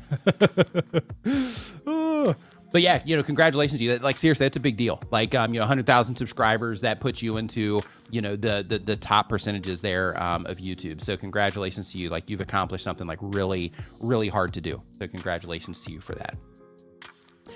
So let's see here. So next up on our list here, we've got, let's see here. So Skatha says I need to get on that rap, that clap and remix. I can flow. Nice. Yeah, you should actually. So Skatha says that they upload when they have time. They do gaming content. The goal of the channel is to help out other gamers and making YouTube my main job. And the question is, why my shorts die really soon, even when the retention could be anywhere from 200 to 400%, will my main question be at this moment in time? So I have no idea. Like, in terms of why they just fall off when they're performing well like that, I have no idea. I wish I could say, well, it's because of this, but I really don't know. Like, you know, based on how everything works, they should continue to perform well, but for whatever reason, in some cases, they just fall off. And I wish I could be like, hey, you know, it's probably because of this, but like I really don't know when a video is performing that well, why it ends up falling off like that. Let's see here. Ablo Camingo TV says, that was fire. Tell me that's on Creator Mix. It's not, but, you know, but I could put it on there. Of course, you know, I have to do some polishing to it and stuff because it's not, you know, it's not Creator Mix worthy yet in terms of like how it sounds overall. But yeah, I mean, I could put that on there so that people can just have a little celebratory, you know, song that they can play in their stuff if they want to. Yeah. Cathay Fit, what's going on? Hope that you're doing fantastic. Nice to see you here in the stream today. So, so next up on our list, we've got Cole Ship. Cole Ship says they do vlogging and pranks content. The goal of the channel is because I like to entertain people and make them laugh. The question is, when I upload shorts, sometimes I upload the same one. If it didn't do good after the first upload, like I delete it and then re-upload it. So how come the second or third upload will get a lot of views and the first time won't? It could just be the audiences that it's going in front of. They respond to it better than the audiences that originally got it. Like, that's it. Because, I mean, it could be that. It could be the timing. It's also, you know, keep in mind when you do publish, you know, anything onto YouTube, like you're not just competing like with yourself, and you're not just competing with, you know, other people and like the entire archive of YouTube, but you're also competing with like everything that, you know, that YouTube thinks that the people that you're trying to reach will be likely to enjoy at that moment in time. So, you know, timing can play a big part in that also. Super chat. The Nomadic Sapien says, should I upload with my monetization turned off? It's been over 12 hours now. That's your call. I'm not going to say yes or no either way. Like, you know, it wasn't on for this live stream, you know, with this problem. And what they're talking about right here is you might have noticed if you've tried to upload, you know, recently in terms of, you know, today, or if you're going to be live streaming today or anything like that, you might notice that your monetization options are not there on your YouTube channel. So just as a heads up, that's a bug. I don't think it's impacting everybody, but I think it's impacting a lot of people because I see a lot of people talking about it on like Reddit and Twitter. And, you know, it's been mentioned in here a few times as well. So in terms of if you want to continue to publish without that being turned on right now, totally your call on, you know, on what you want to do there. For me, I went ahead and went live anyway because, you know, like the, you know, little bit that I would make on ad money from the live stream, like not that big of a deal, like anyway. I just wanted to, you know, do the thing. So like in your case, if you're like, hey, you know, like every view or every ad view, you know, is extremely important to me, then in that case, you might want to give it a little bit more time and wait for them to fix that bug. What you can do so to save yourself from having to just go in there and check it all the time, hop on Twitter and monitor the Team YouTube Twitter account, because they'll, you know, they should let everybody know once that gets patched up or fixed up. So the Nomad Sapien, okay, we got that one. Let's see here. Says, so here, Javi Galoo says, hey, Nick, congrats. How do you monetize your activity? Just talking about YouTube, or do you have more incomes outside of YouTube? So my money comes from all of this, right? So, you know, I have projects that are also YouTube related that I, you know, work on as well. Like, for example, the Creator Mix thing that, you know, that I mentioned from time to time. I have a Tuber Tools website, you know, those types of things. I do, you know, some advisory thing with some software companies, you know, that kind of stuff, all related to YouTube. So, you know, sponsorships, you know, affiliate sales, that type of thing is how I monetize my stuff. In terms of, you know, like, you know, ad revenue, my channel doesn't make a ton in ad revenue. My real, you know, money comes from, you know, all the other things that I do around the channel. Let's see here. So as we keep on going, we've got, let's see here. Mr. Affection. Mr. Affection says they do automotive reviews. The goal of the channel is to pleasure and connect with other car passionates. And the question is, how do I include a podcast on the channel? Do I have to make another YouTube channel? So technically, I mean, you could just upload, you know, like you know, you have to have a video portion in order to upload it as a video to YouTube. So, you know, you could technically do it with an image or some type of moving image or something like that. Or you could record a video portion of your podcast and upload it to your channel that way. But one thing to think about is if you're doing automotive reviews in terms of you're reviewing cars and the entire channel is the whole theme of the channel is that you are reviewing, you know, all the different cars so that people can make a better buying decision, as an example. Then in that case, I wouldn't put that podcast on the main channel. I would consider putting it on a second channel. But before you do that, publish it to your channel and see how people respond to it. And for one, and then if people don't respond well to it, then in that case, you know, put it over on another channel.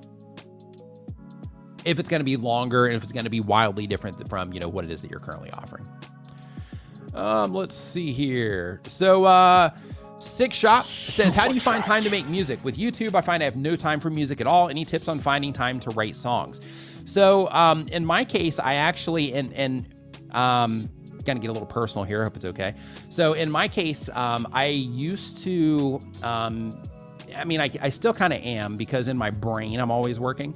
But before 2020, I would consider myself like an extreme workaholic in terms of, you know, I would just wake up and I would just always be doing something, right? And once 2020 happened, it really just kind of opened my eyes on how rapidly things can change. So what I started doing is I started prioritizing my life first, and then the work stuff after that.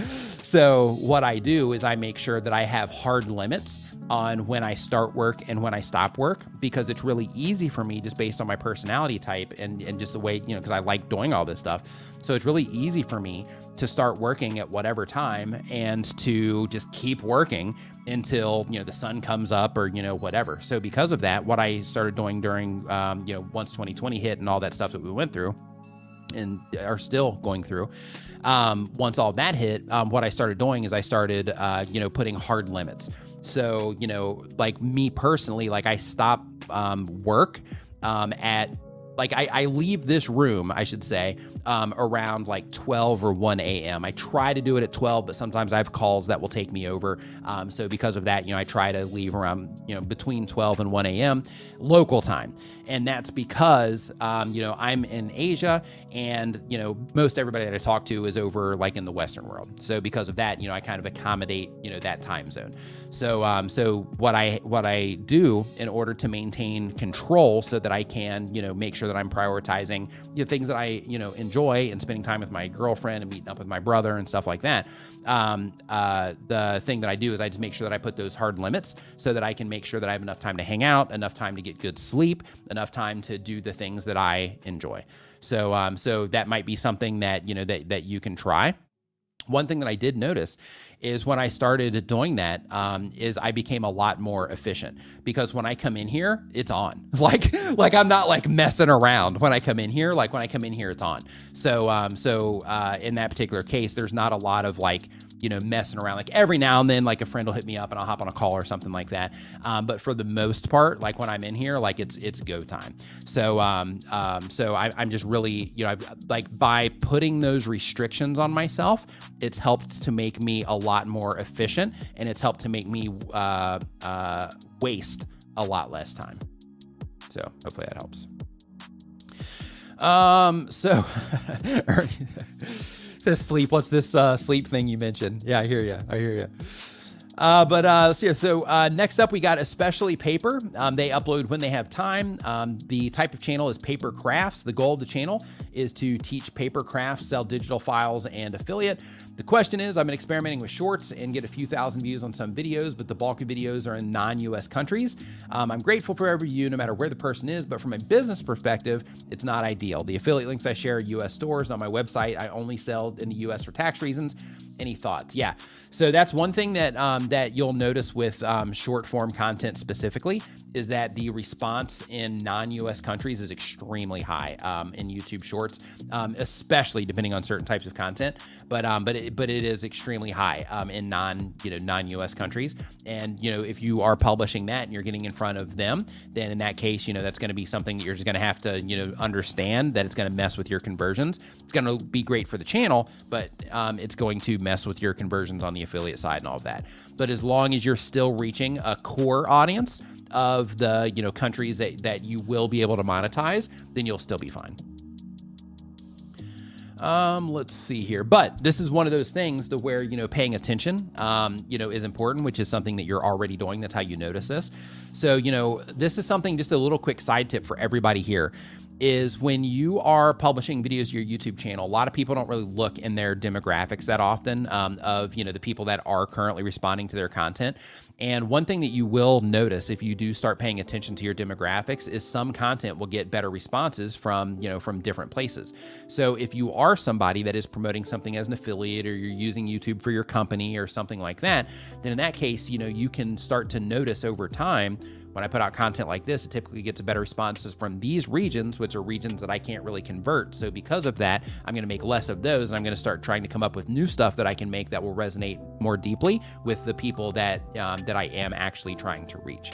So so just keep that in mind. Pay attention to your demographics so you can make sure that you're on track for the people that you will be able to convert into leads or sales or whatever it is that you're trying to do. Let's see here, Marcinal Resenzi, I hope I'm saying that correctly. They do daily content. The type of channel is movie reviews. The goal of the channel is because I love it. It's a good goal. The question is, does YouTube send notification to your subscribers when you publish a short? So they do have that option in there. But these days with notifications and everything, like I wouldn't depend on notifications for anything. So, even if somebody clicks on the subscribe button, they click to turn on the notification they turn on the notifications, they still have to be able to receive the notifications on their end. And that by itself, like it's just a lower, pretty low percentage of people that actually, will get and respond to the notifications. So I wouldn't stress about it. I would just focus on hey, I'm publishing this. I'm going to let YouTube show it to, the right people on platform instead of even worrying about, the notifications. So let's see here. So the next question here is from Stevan says that they do music and motivational content. The goal of the channel is to go full-time on YouTube. And the question is, good to see you, Nick. I just got an update to an official artist channel with access to the community tab. What would you suggest as my very first community post? Thanks for all of your insights. If you're doing music and motivation, excuse me. If you're doing music and motivation, those are two wildly different types of content that are going to be going out in front of two, different types of viewers. So if you're mixing them to where it's motivational music, or you have your music going up and you have motivational messages mixed into it, then it's a different story. But if it's hey, I'm doing music over here and then I'm doing motivational content over here, the first thing I would do is I would just get more clear on exactly what it is that you're offering on your YouTube channel. Just as a quick sidebar there, I just wanted to make sure to mention that.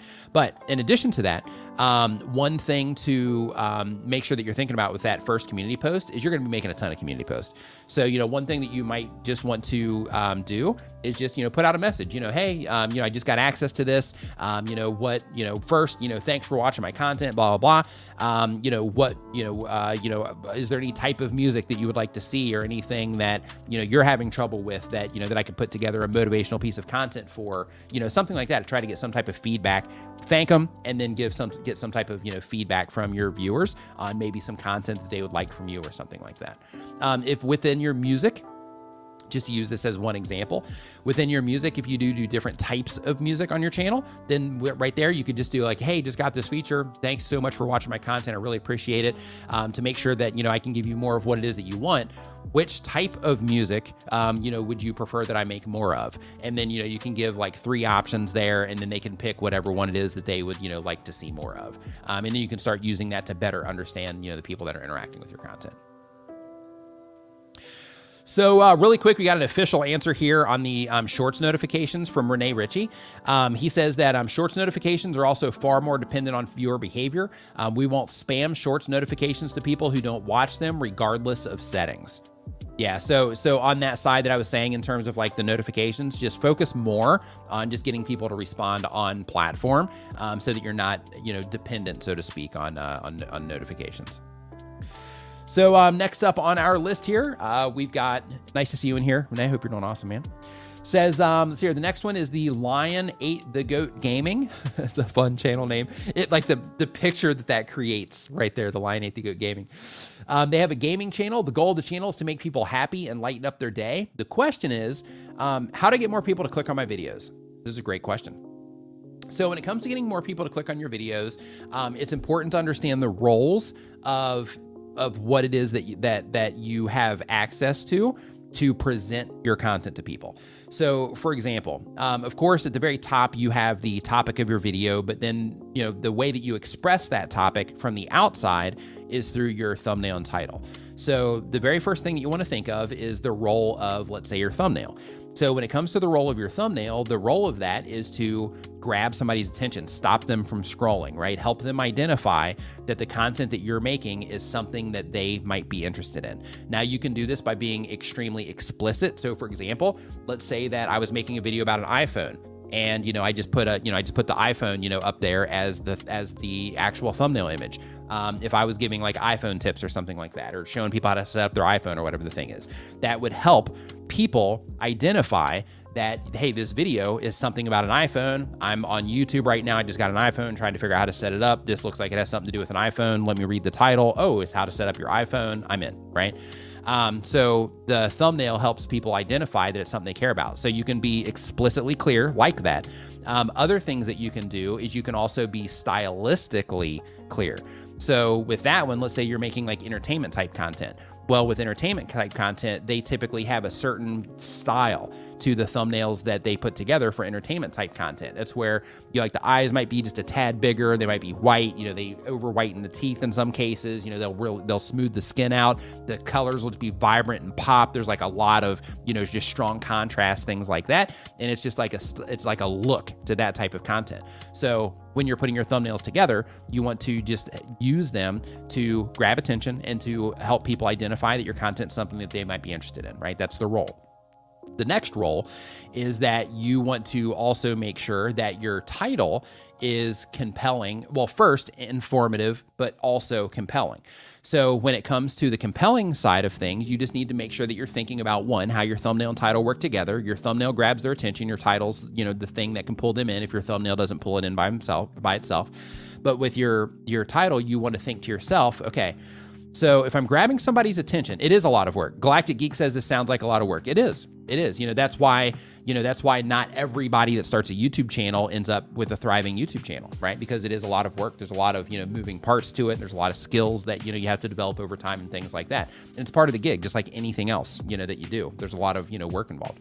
But when it comes to the title, you want to think about, okay, if my thumbnail grabs somebody's attention, let's imagine that my thumbnail and title were to show up on a homepage on a homepage of YouTube, or on a mobile home page of YouTube as somebody's sitting there scrolling. So as they're sitting there going through that process, if my thumbnail stops them in their tracks and it grabs their attention, they identify something they care about, their eyes go down to the title, you can be informative there. And you can just say like, hey, you know, this video is, you know, you wouldn't say this video is about whatever, but you would say, you know, how to set up your iPhone. That's one, you know, way that you would do it. That would be informative. But then if you wanted to say, okay, well, let's see if we can make this a little bit more compelling, then in that particular case, this would actually start at the topic level, right? Because you want to make sure that you're thinking of your titles and thumbnails and all that when you're thinking of the topics, so you can make sure that you're packaging everything up correctly. But when it comes to the compelling side of that, it might be, you know, things people, let's see here. iPhone 14 setup. People overlook these iPhone 14 features when setting it up or something along those lines. You need to workshop that a little bit to make it a little bit shorter, to put, the iPhone a little bit closer to the front, that kind of stuff. But the idea is to write that title that's just more compelling. So when people see it, it's informative, but it's also something where people are like, oh, that's what I'm looking for. But then there's that additional element to it in terms of like, oh, if I don't click on this, then maybe I'll be setting something up wrong or something like that. So, so that's how you get more people to click on your videos. Learn Spanish World says, I'm so excited. I've been invited to YouTube EduCon. I wonder what news they will have for educational channels in 2023. Any idea what's coming? I don't. I wasn't even familiar with EduCon. So yeah, I have no idea what it is that you are, what you're walking into there. But I'm sure it's awesome. Like those YouTube type events and meetups, virtually, or if yours is in person, I'm not sure. I've never been to an in-person one, but like the virtual ones, they're typically pretty informative. Another thing in here really quick on the shorts for the notifications says that you, Renee mentions in here that you can uncheck the box if you want to make sure that no notifications go out, and you want to make sure it does not appear in your subscription feed. You have the option to check that as well. So let's see here. So next up on our list here, we're on number 25 already. This is fantastic. We're cruising right along. So let's see here. So Leslie the Bird Nerd, love how that kind of flows at the end there, has a channel all about birds. The goal of the channel is to teach people about various things about various birds. And the question is, my main struggle is keeping the viewer engaged with a hook and storytelling. Is there any tips to help? Make sure that as you are going through the process of putting your videos together, that you are paying really close attention to your audience retention reports, because that's going to let you know where you are doing good things in your hook and where you're doing bad things in your hook that cause people to leave. Same exact thing with your storytelling. So as you're going through the process of putting your videos together, make sure that you're always analyzing how people are responding to previous videos so that you can start using that information to craft better videos for the future videos that you're going to be publishing out on your channel. Let's see here. Next up on the list is Sig So Wavy. Sig So Wavy does gaming hype content. The goal of the channel is a gaming personality. The question is, my views are everywhere. How do I know what to focus on? Great question. I love this question. Okay, so let me take a drink here real quick. If you're enjoying the show, remember to give it a thumbs up and share it with a friend right now. Okay. So when it comes to YouTube and knowing what to focus on, this is one of those things where knowing what it is that you are trying to do with your YouTube channel is extremely important. Part of my presentation at VidSummit was about this. So when you know what it is that you're trying to do with your YouTube channel, it can help you know what content to put out, the cadence of that content to put out, and it can let you ensure that you're filling very specific purposes, or that you're chasing very specific goals with the content decisions that you're putting together. So for example, let's say that one of your goals from your YouTube channel is to get into the YouTube Partner Program, right? Then in that particular case, one of the things that you need to make sure that you're knowing and paying attention to is what videos do you publish on your channel that typically get more views, that also typically drive more watch time and or drive more subscribers. Once you can identify that content and you can start to understand why people subscribe your channel and things like that, then you can double down on that type of content in order to make sure that you're fulfilling that goal of getting into the YouTube Partner Program. So the way that you can do this is you can go and you can look at the video level, or you can start grouping. If you do different sets of content or different types of content in your channel, you can start using the grouping feature in YouTube Analytics to where you can start, identifying these types of videos typically get more, watch time on them. These types of videos typically get more views. These types of videos typically get more subscribers, so that you can start saying, okay, over the course of the next 90 days, I'm going to make sure that I'm publishing at least, this many of these, this many of these, this many of these, so I can make sure that I'm, kind of filling those, the buckets, so to speak, of the goals that you're trying to reach. The bucket is the wrong language, but that's the idea I'm trying to explain. But when you know what it is that you're trying to do, then in that particular case, that helps you kind of steer the ship, so to speak, and make sure that you are making the right content decisions to, one, and most importantly, serve the audience, but then two, also to ensure that you're accomplishing the things that you're trying to accomplish with your YouTube channel. So be it getting to the partner program, be it, generating a certain amount of revenue, be it getting a certain amount of subscribers on your channel, hitting, certain view counts, things like that. If you promote things as an affiliate, driving that side of, the revenue arm of your YouTube channel, those types of things. But when you know what you're trying to do, it really helps you make sure that you're putting out the right content at the right cadence to help you more quickly achieve those things. And also to make sure that you are putting out all of your content with a purpose, and that you're not just like, hey, let me make this and just throw it up and cross my fingers and hope people respond to it. You're being very intentional about, okay, I'm putting this up, and the reason I'm putting this up is because these types of videos typically do well, or they generate this type of result, when I publish these types of videos. And then you make sure that whatever goal it is that you have for that quarter or that 90-day period or whatever, that you are uploading enough of those videos at whatever cadence you need to in order to ensure that you're hitting those goals. So hopefully that makes sense. But when it comes to knowing what to focus on, of course, the first thing is, like, what is it that I'm actually trying to do here? And that can be like, what is it I'm trying to do with this video? Or that can be, what am I trying to accomplish over the next 90 days? So one of the things that I recommend that everybody does is that you get some type of just loose goal. I mean, the more clear you can get on it, the better, but just get some type of goal in place of like, what is it? What am I trying to do? Like, write that down, like right now. If you're taking notes, write that down right now and just say, oh, that's weird. I got a weird glitch thing happening here. But if you are, taking notes, there we go. Write that down.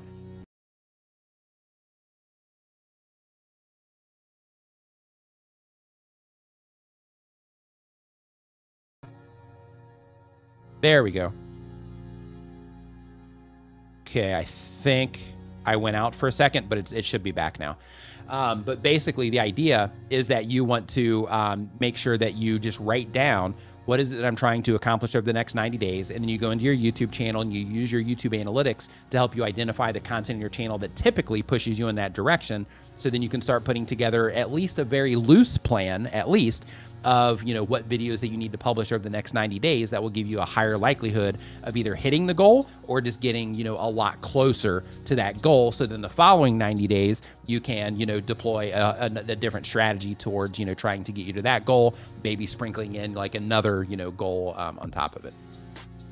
And it's perfectly fine to have multiple goals as well. So you might have like financial ones, you might have subscriber ones, you might have feedback ones, depending on, the type of content that you're putting out. And by feedback ones, what I mean there is, like, hey, when I put out this type of content, then it typically gets people, all lit up on like Twitter, or, my comments just go crazy when I put out this type of content, that kind of stuff. That can also be, goals that you have with your channel in terms of engagement, connection with the community and all of that.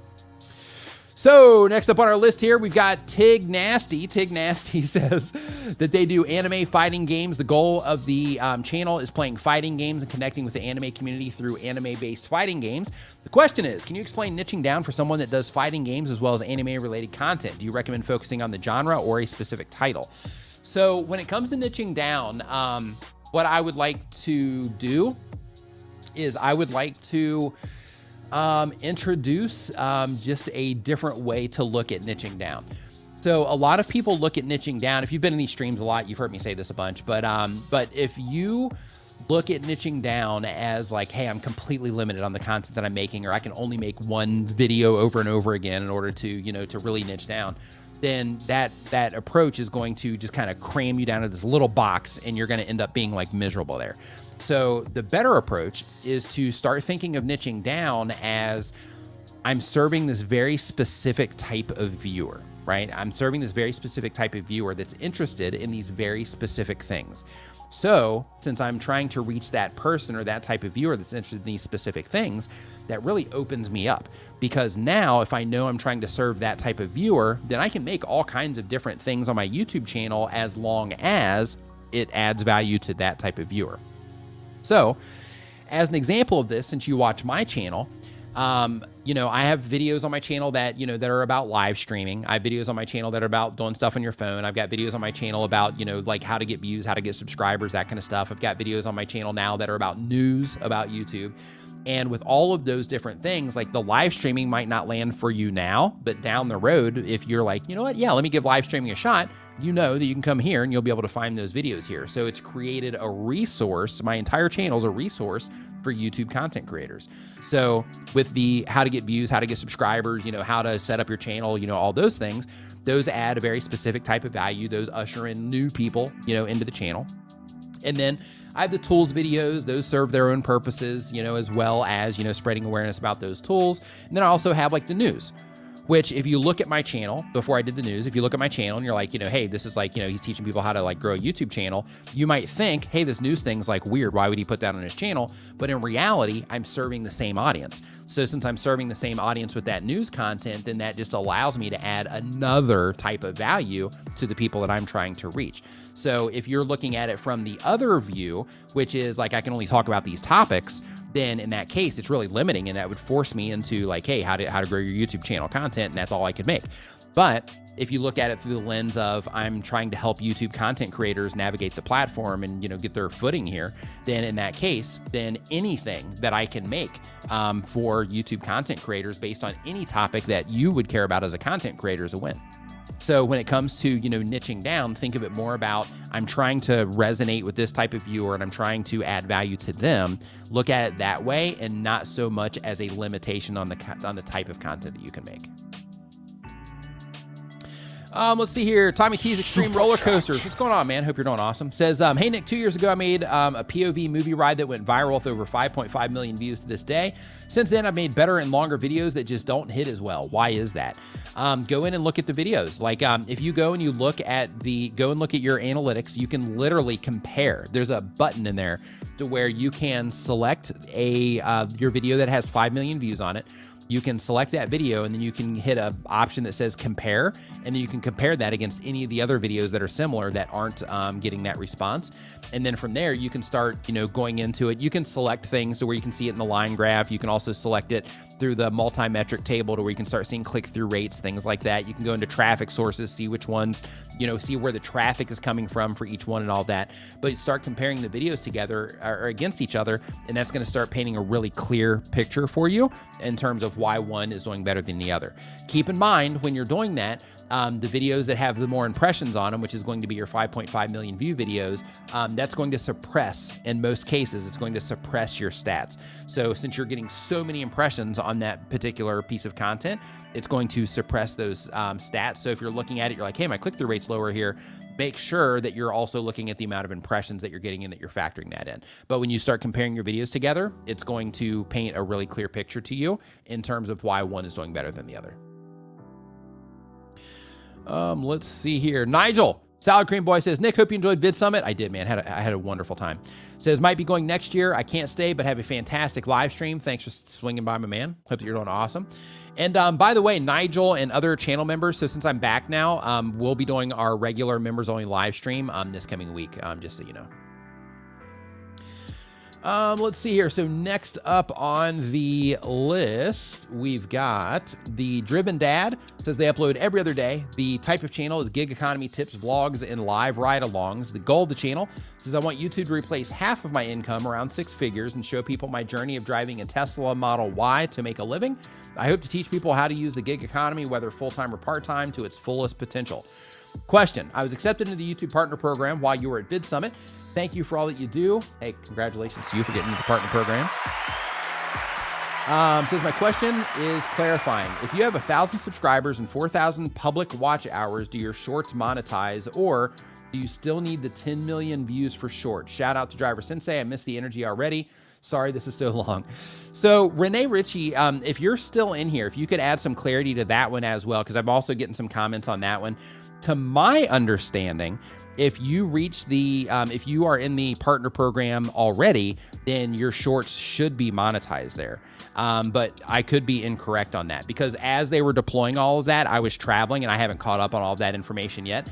So if you happen to be in here, Renee, I would love for some clarity on that one, and I can just repeat it here in the chat to answer that particular question. But to my understanding currently, the if you're in the partner program, then the shorts should be monetized as well. D Nimmin in the house. What's going on, D? Hope that you are feeling better. Let's see here. So next up on our list, we've got Sean's Reptile Adventures. Sean's Reptile Adventures says that they do daily content. The type of channel is based around their job as a snake catcher. The goal of the channel is to try and help people, people's perception of snakes change for the better while being educational and entertaining at the same time.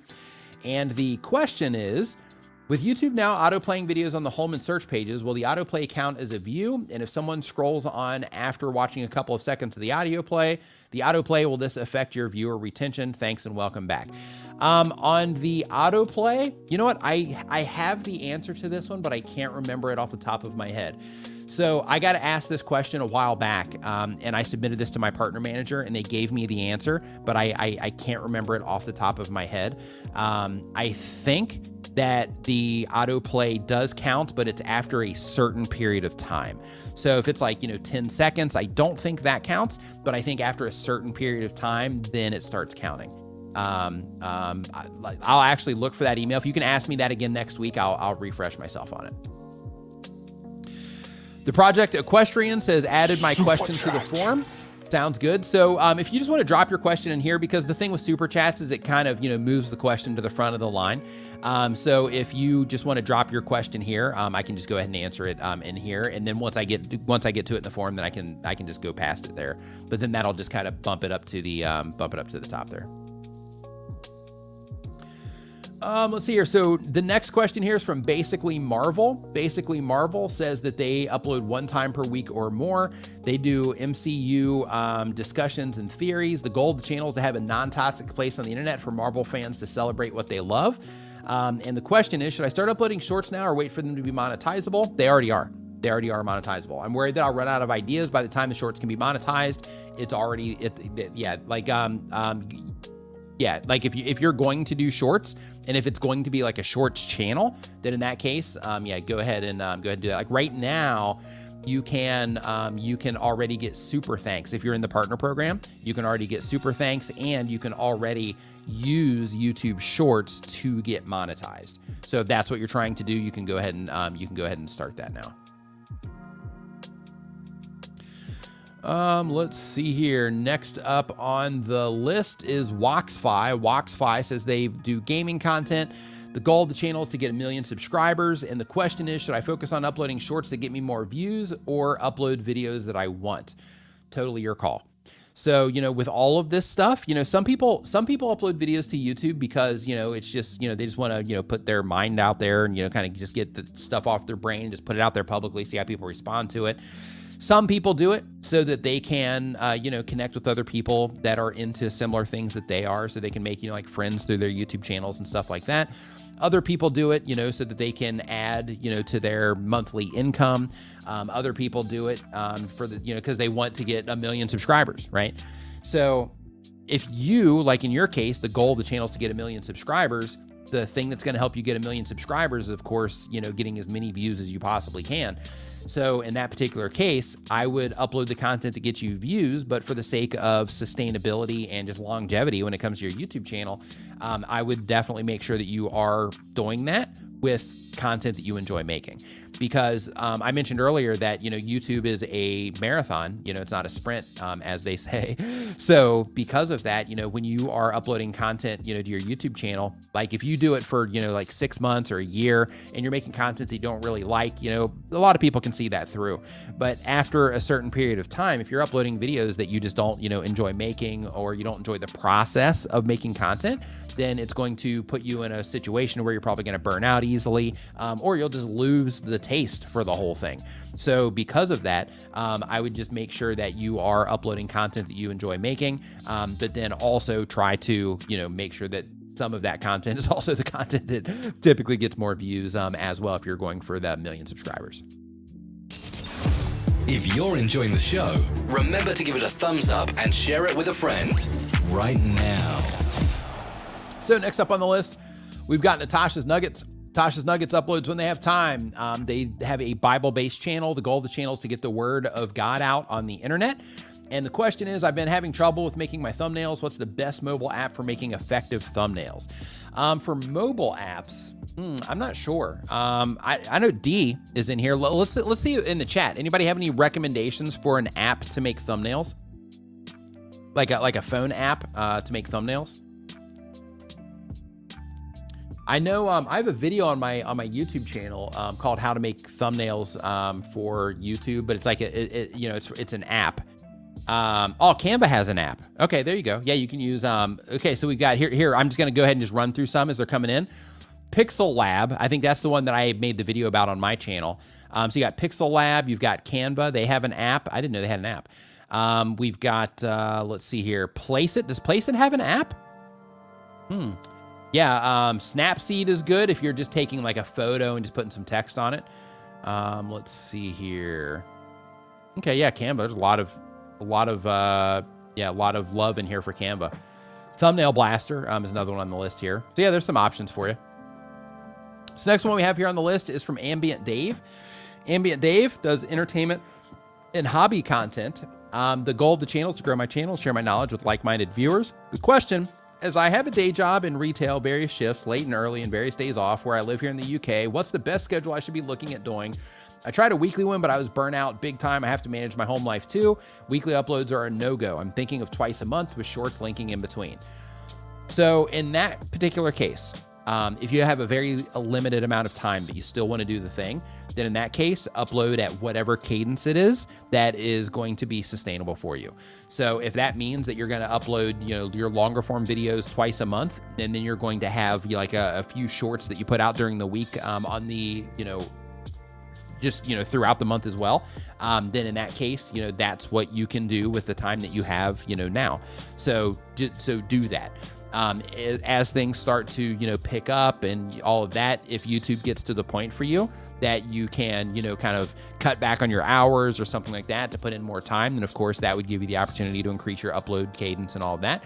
But right now, if the only thing that you can do is upload videos, twice a month and then drop in some shorts, then by all means do that if you are, if you are wanting to do the thing, so to speak. Heidi, what's going on? Hope that you're doing awesome. Nice to see you in here. Next up, we've got, okay, we did Ambient Dave already. So we've got Argo Alley. Argo Alley says that they do sewing and crafty tutorials. The goal of the channel is to share my knowledge and creativity with others and build a community. The question is, new YouTube creator, past few months started picking up traction, getting at least 20 subs per day and 300 to 500 views. The past 4 days, it's almost stopped completely on both. The only thing I did was add a few hashtags to a few videos in the description. Is this normal? So if you doing great, thank you. Oh, good. Glad to see that you're doing well. So when you are publishing videos to YouTube, keep in mind, because you mentioned here that you're a new creator. So keep in mind that when you publish a video and it starts getting views, that doesn't mean it's going to continue to get views forever, at least at the pace it's going. In some cases it will. In some cases it'll get a big spike when it first starts and then it'll die.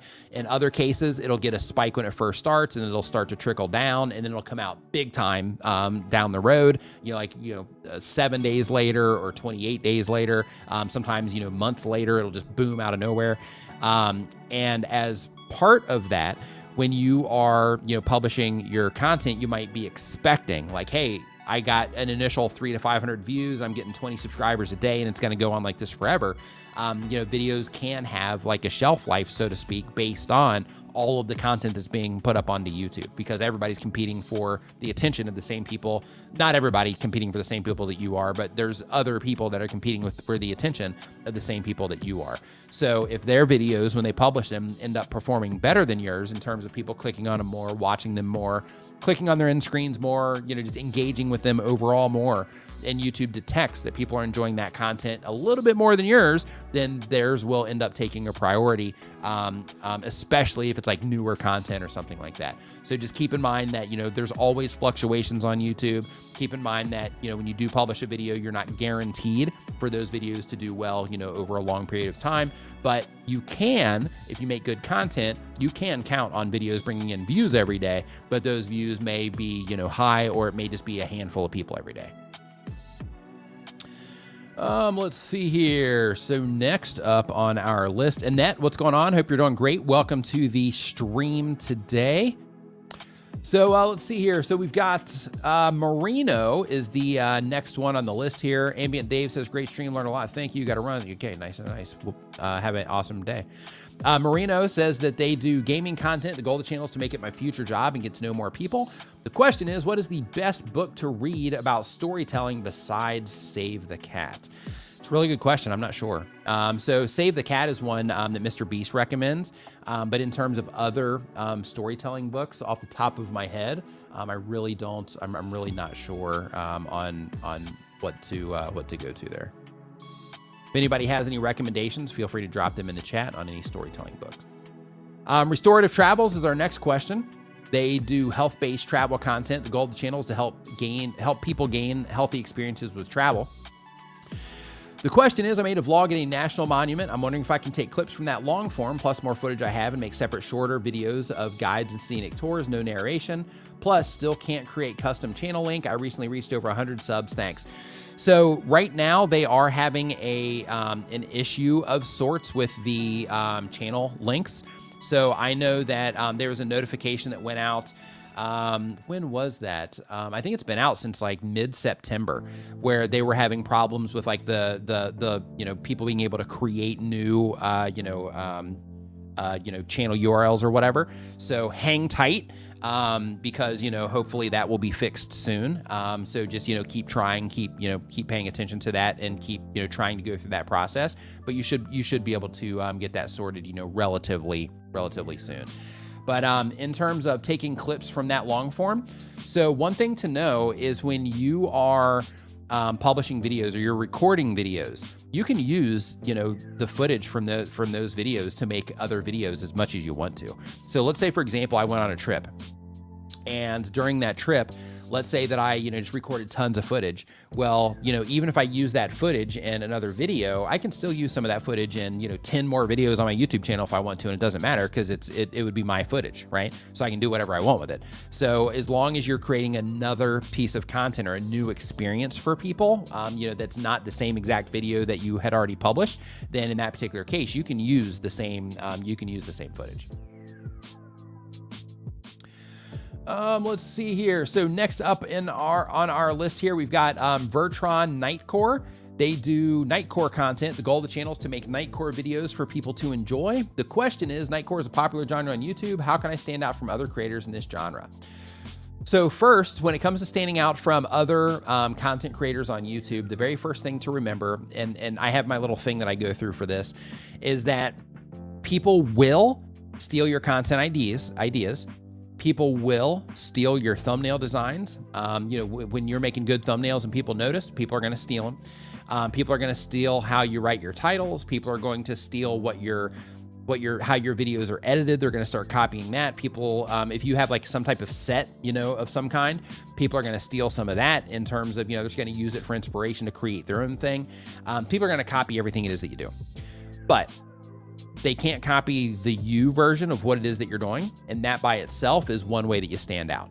But in addition to that, one thing you want to do is you want to go and look and see what everybody else is doing, and then sit there and try to workshop. Like, okay, if everybody is, you know, they're making content in this way, then, you know, what out of all the other content that I watch on YouTube, is there any other format that I might be able to bring to this particular genre that would be something refreshing for people that are watching this type of content? And you want to, you know, try to put out something like that, or at least do it in a different way. And this can come down to little tiny details. Like, for example, if you notice that everybody else in the space is really talkative right before, you know, before they get into the content, and they waste the viewer's time in a massive way before they get into the actual content itself, then in that case, you can be that person that just jumps right into the video and you just start giving people the content, you know, without wasting everybody's time. If you notice that everybody else is jumping into the content really quickly and they're not giving any type of build up, then in that case, you might be that person that comes in and attaches a story to it and gets people like really connected and involved with the story that you're telling as you are, as you are putting your content together. So, when it comes to, standing out, it's looking at what everybody else is doing and then trying to think of anything fresh that you can do. And a great place that you can find inspiration for this is just looking at other genres on YouTube and looking at what it is that they're doing and thinking to yourself, how could I apply some of this to the genre that I'm currently operating in as a way to help me stand out? Let's see here. So next up, we've got Red Ninja Strikes. Red Ninja Strikes uploads when they have time. They have a gaming channel. The goal is to make people happy. And the question is, what microphone do you recommend? So it really depends on what you're using it for. So if you are doing, like live streams like this mic is fantastic. The Blue Yeti's good. The Rode Procasters are good. The Rode Broadcasters are good. There's tons of just really good microphones out there, like this. If you are doing like talking head type videos, then any of the Rode microphones are great for that. The Sennheiser microphones are great for that. I'm sure you can find, all types of other, brands and things like that. But, like Rode has a great reputation. Shure has a great reputation. Sennheiser has a great reputation. Behringer has an okay reputation as well. So it really comes down to what it is that you're actually making for the microphone. So you are doing gaming content. So if you're doing gaming content, then in that case, you might want to get, something like this, or, another version of it, like a Blue Yeti or something like that. If you are, recording it to where you're going to be like right up on the microphone while you're playing the game, then in that case, you might want to look into something like this. And it's also going to depend on your setup. Because, Mike just mentioned something here. He says he uses a Marantz USB 2000.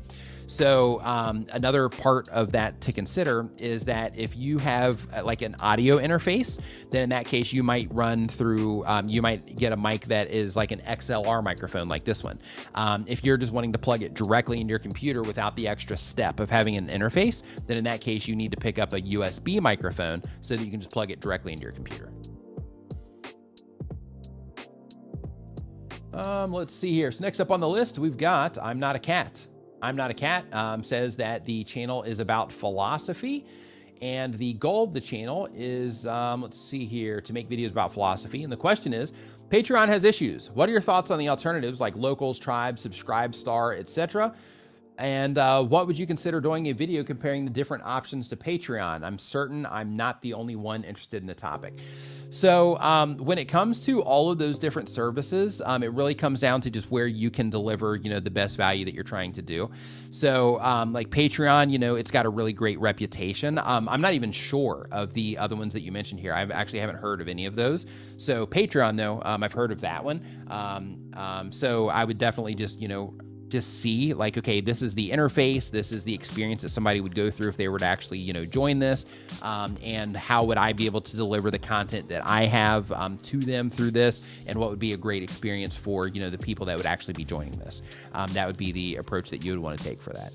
And in terms of, me doing a video comparing the different options, I'm considering, let me know if this would be helpful for you. I'm considering doing a, I don't know yet if I'm going to do it weekly or if it'll be bi-weekly or maybe even once a month. I'm not sure, but I know, in these live streams and just in general, a lot of people are trying to, as things get tougher and tougher in the world right now, with inflation and all that, like people are looking for more ways to like make money, and they're trying to get a better understanding of how to monetize all this stuff.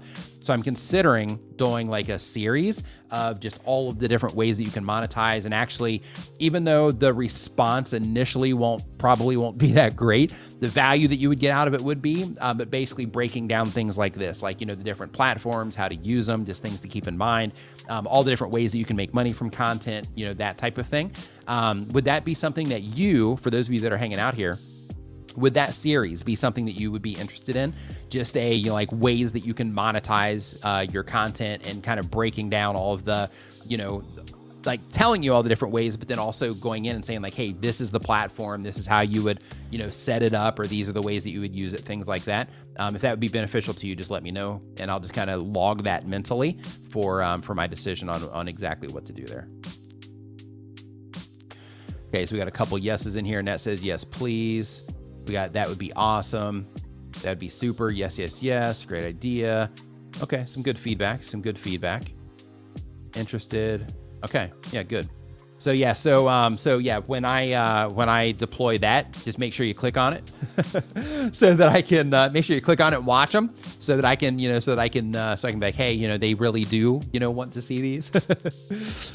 So let's see here. So the next question that we have here, thanks for the feedback on that. I appreciate it. So the next question that I have is from Grieving Mommy. Grieving Mommy says that they do educational, personal experience content. The goal of the channel is to eventually create online grief coaching programs. And the question is, there doesn't seem to be that many people in my niche, grief, and the ones that are there don't have a ton of subscribers. I normally have a pretty fun, sarcastic sense of humor, but it seems weird to show that in a niche about something so sad. I wonder if this idea is a good route, or if I should try something else that could generate more interest and money. So when it comes to adding humor to a sad topic, I mean, of course, this is going to be your call, but I actually ran across this lady on, I can't remember if it was YouTube Shorts or TikTok, but her entire channel, she works at a hospice.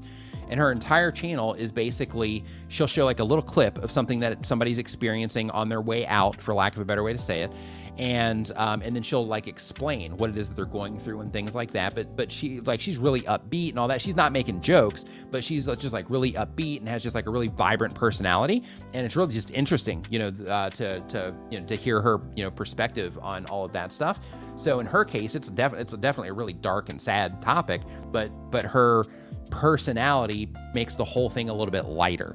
So, you know, when it comes to that, you know, if you think that, hey, you know, maybe I don't need to add jokes, but maybe I can just approach this in a more lighthearted manner that might help people, you know, be able to, you know, one, consume the content easier, but two, it could also be to where you just make it, you know, just a little bit, you know, less griefy, so to speak, if everybody else is, you know, being a downer about it, so to speak. Oh, so D says that it's a TikToker as well. So I don't know if it's the same, you know, but yeah, it's really, really interesting stuff.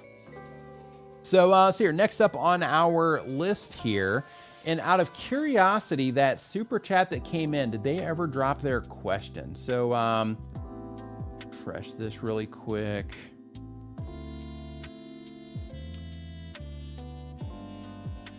Let's see here. So the Project Equestrian that added the question to the form, did they ever drop the question in here? Because I was looking for it and I didn't see it. So if you are still watching this, if you could, you know, just drop that in there, even if you did it already, just so I can make sure that I see it, because I'd love to get that answered for you here quickly.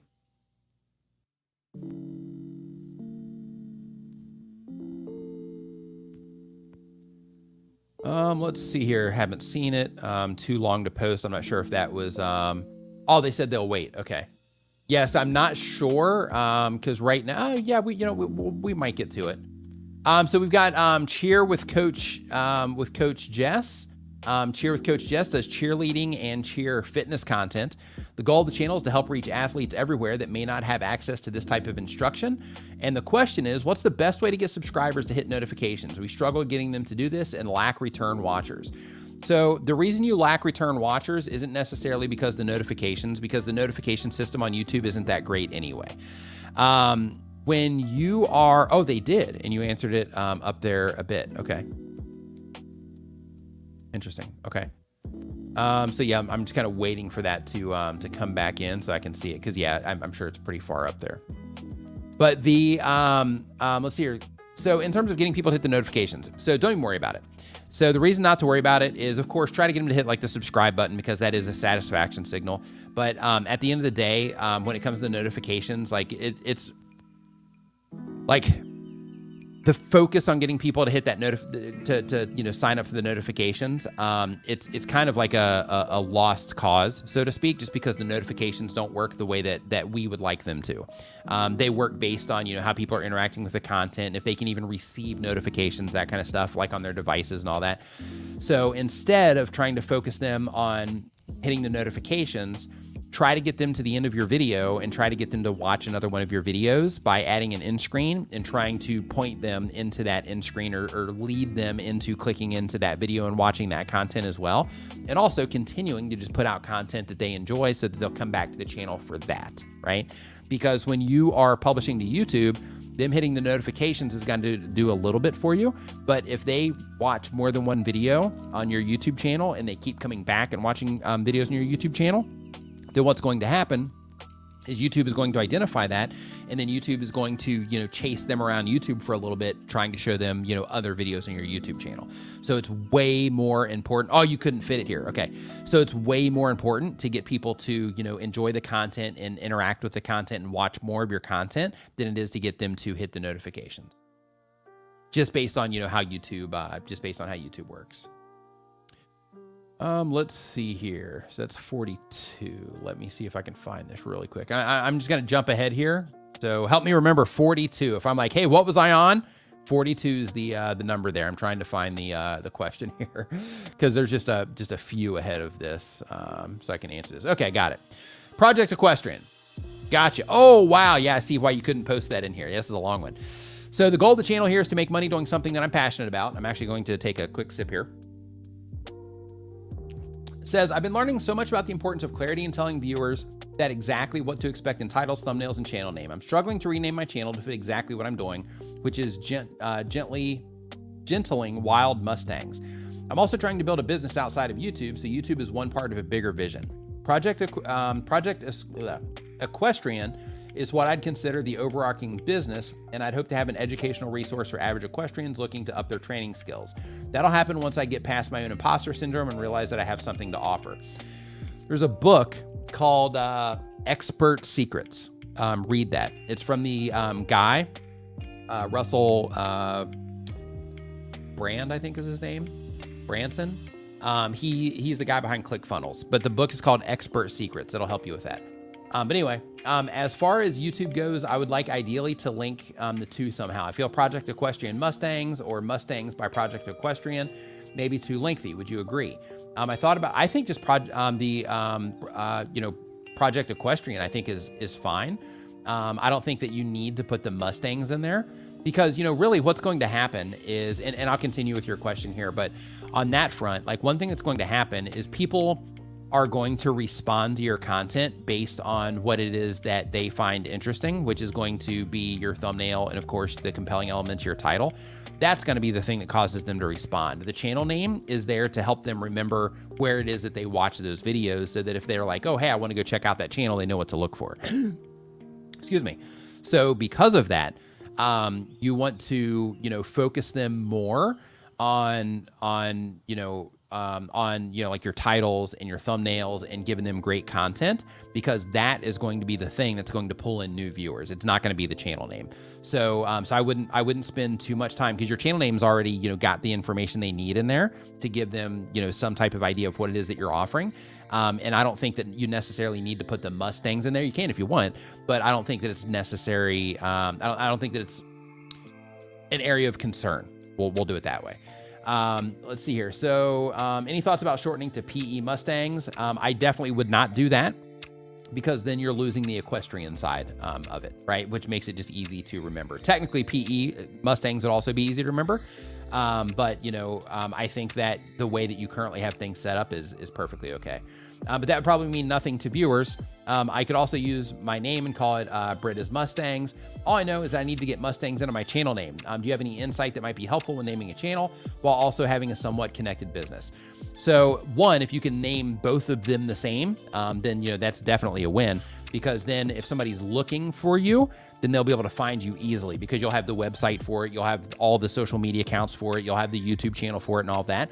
So if you can have everything named the same, then that just makes it really easy to find you, regardless of if they find you through search first and then end up finding your website and they start looking for that later, then that could lead them into your YouTube channel. Or if they're on your YouTube channel and they start, you know, looking around for you on Google, then in that case, you know, that could lead them into your website and so on. So, so having the names match, I think, is important if you can do that. But if you can't, then in that particular case, I think the channel name's fine. I wouldn't stress out about that. I would just try to make that identification easier through your thumbnails and titles, more so than spending a lot of time on the channel name. Absolutely, channel name, branding, all that stuff is super important. But I would just focus on trying to make it match the business versus, you know, trying to create something completely different for the sake of somebody being able to recognize it by the name on YouTube. Because the thing that they're really going to come in on is the actual video content itself. Let's see here. Also having someone connected business, educational resources. Yeah, so I think that answered the question. So yeah, so that's on the channel name, and then for the imposter syndrome, read Expert Secrets. That should help you quite a bit. They have an audio book for that. Let's see here. So Renee mentioned that you can think about it from the viewer's perspective as well. If viewers get too many notifications, they'll get annoyed and just turn them off at the app level. It's a tough balance. Yeah, you know, like that's the thing, like, you know, like in terms of, you know, that focus on notifications is, you know, like if people at scale have, you know, like a hard time getting them, then focusing on like, hey, I got to get people to click that bell, you know, it becomes, you know, increasingly less important. Let's see here. So next up, so we're going to go back to 42. And here we go. So Savage Skillets does keto cooking and fitness. Oh, wait, we did this one. Oh, no, we didn't. So the goal of the channel is to give my audience a glimpse into the lifestyle as a bro on the go. I'm trying to monetize and turn the channel into a cooking, fitness, and RV life travel channel. Question, how can I upload shorts from my laptop, and why do some shorts not show on my channel homepage? So in terms of uploading a short to your laptop, all you have to do is just upload a vertical video and have that, make sure that that vertical video is under 60 seconds. Make it under 59 just to be safe. That by itself will do the trick in terms of getting it, you know, uploaded in the right place. One thing that I do just for that extra layer of like, hey, I just want to make sure that this is all being understood in terms of the context of what this is actually for. Again, you know, YouTube's smart enough to figure it out, but what I'll do is if I have a short, I'll actually upload it into Dropbox or I'll airdrop it to myself, and then I'll upload it from my phone anyway. And I do that just for the sake of just ensuring that, you know, that I'm uploading it as a short, like immediately. And then I'll go back into my desktop computer and then I'll do any like fine tuning, you know, stuff on it, descriptions, that kind of stuff. And then I'll publish it out that way. Let's see here. But one thing that I do want to mention, and do whatever you want with this information. I just want to mention it to you just for some, you know, food for thought, is you mentioned here that you, that you're trying to monetize and turn the channel into a cooking, fitness, and RV life travel channel. So with that, you might be trying to reach into like a handful of different pots there in terms of who it is that you're making content for. Like one thing when it comes to YouTube is that it's important to make sure that you are thinking, you know, you have a channel. So thinking of that channel as a resource for a certain type of content is important, because the way the system works is when it identifies that certain people are interacting positively with a video, then they will, you know, show that content to, you know, other people that are interacting with, you know, similar topics and that are using YouTube in similar ways and so on. So because of that, when you are, let's say you put out a cooking video, people are coming in your channel, they're loving your keto information, they're loving the cooking stuff, your recipes are killer, they're like, oh man, this is great, love it. And then you publish an RV video, an RV travel life video. Well, in that particular case, if that person just watched like 10 of your cooking videos, there's a really good chance that YouTube might show that your RV video to them. And if they show your RV video to them, if they're not interested in the RV travel lifestyle stuff, then that viewer is going to hurt your click-through rate. So because of that, you know, because they're not going to respond to it because they don't care about the RV life, they care about all the cooking recipes. So just keep in mind, like when you are, you know, putting a YouTube channel together, Professor Nez in the house, what's up, dude? Hope you're doing awesome.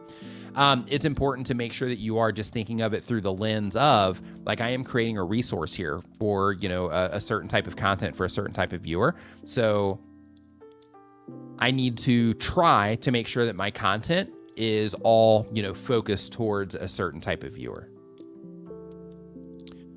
Let's see here. Heroes TV Japan says, one channel is doing good, but my new tech channel is bad. Main trying to gain subscribers with shorts. what should I do?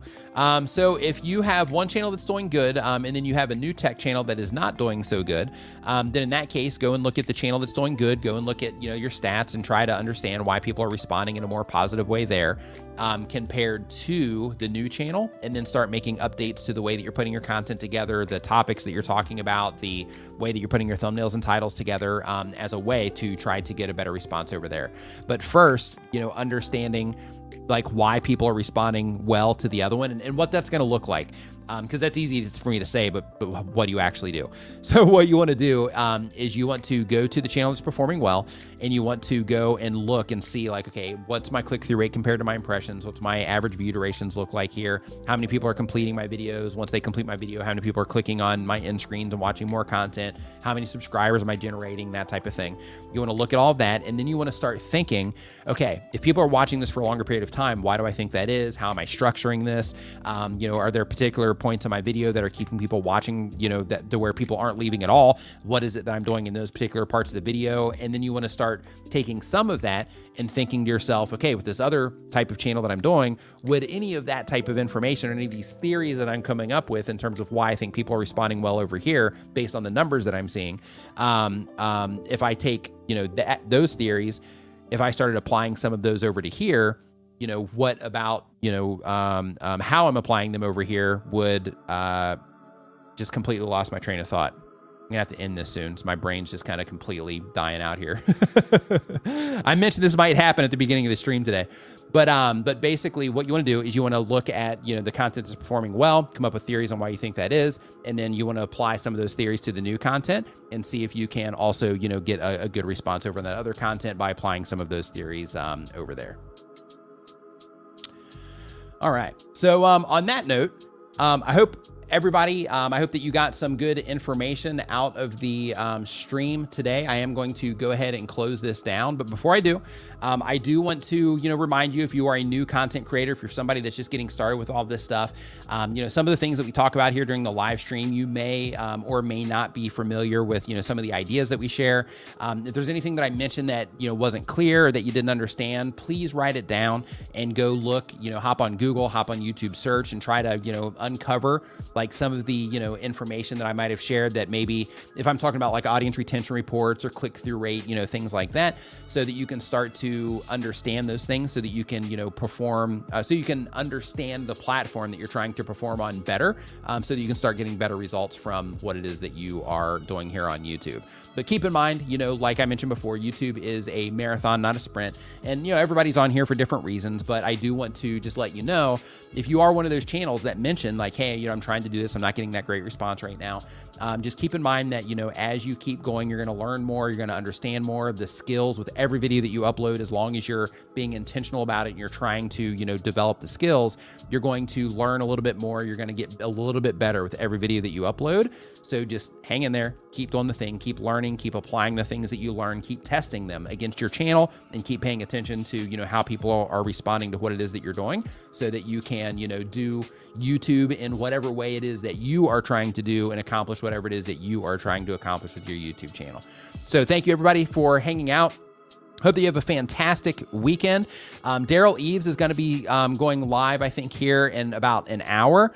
I was going to try to hang on, but my brain, I'm just like slowly coming apart because I woke up so early this morning with my jet lag and whatnot. So everybody have a awesome rest of the week. This is still going to redirect you over to his live stream, so you can go ahead and hit that reminder so that when he does come on, you will be, you will be able to, participate over there. But his stream, I believe, is with Natalie from Design to the Nines, which, a lot of you here that hang out on this chat here on a regular basis, you might already know Natalie. So you might want to hang out over in that stream so you can learn, what they did with her channel to, get her thriving over there as well. So have an awesome rest of your weekend. Thank you so much for hanging out. And I will see you next Saturday at 9 a.m. Eastern. Have a awesome weekend, and I'll see you next time.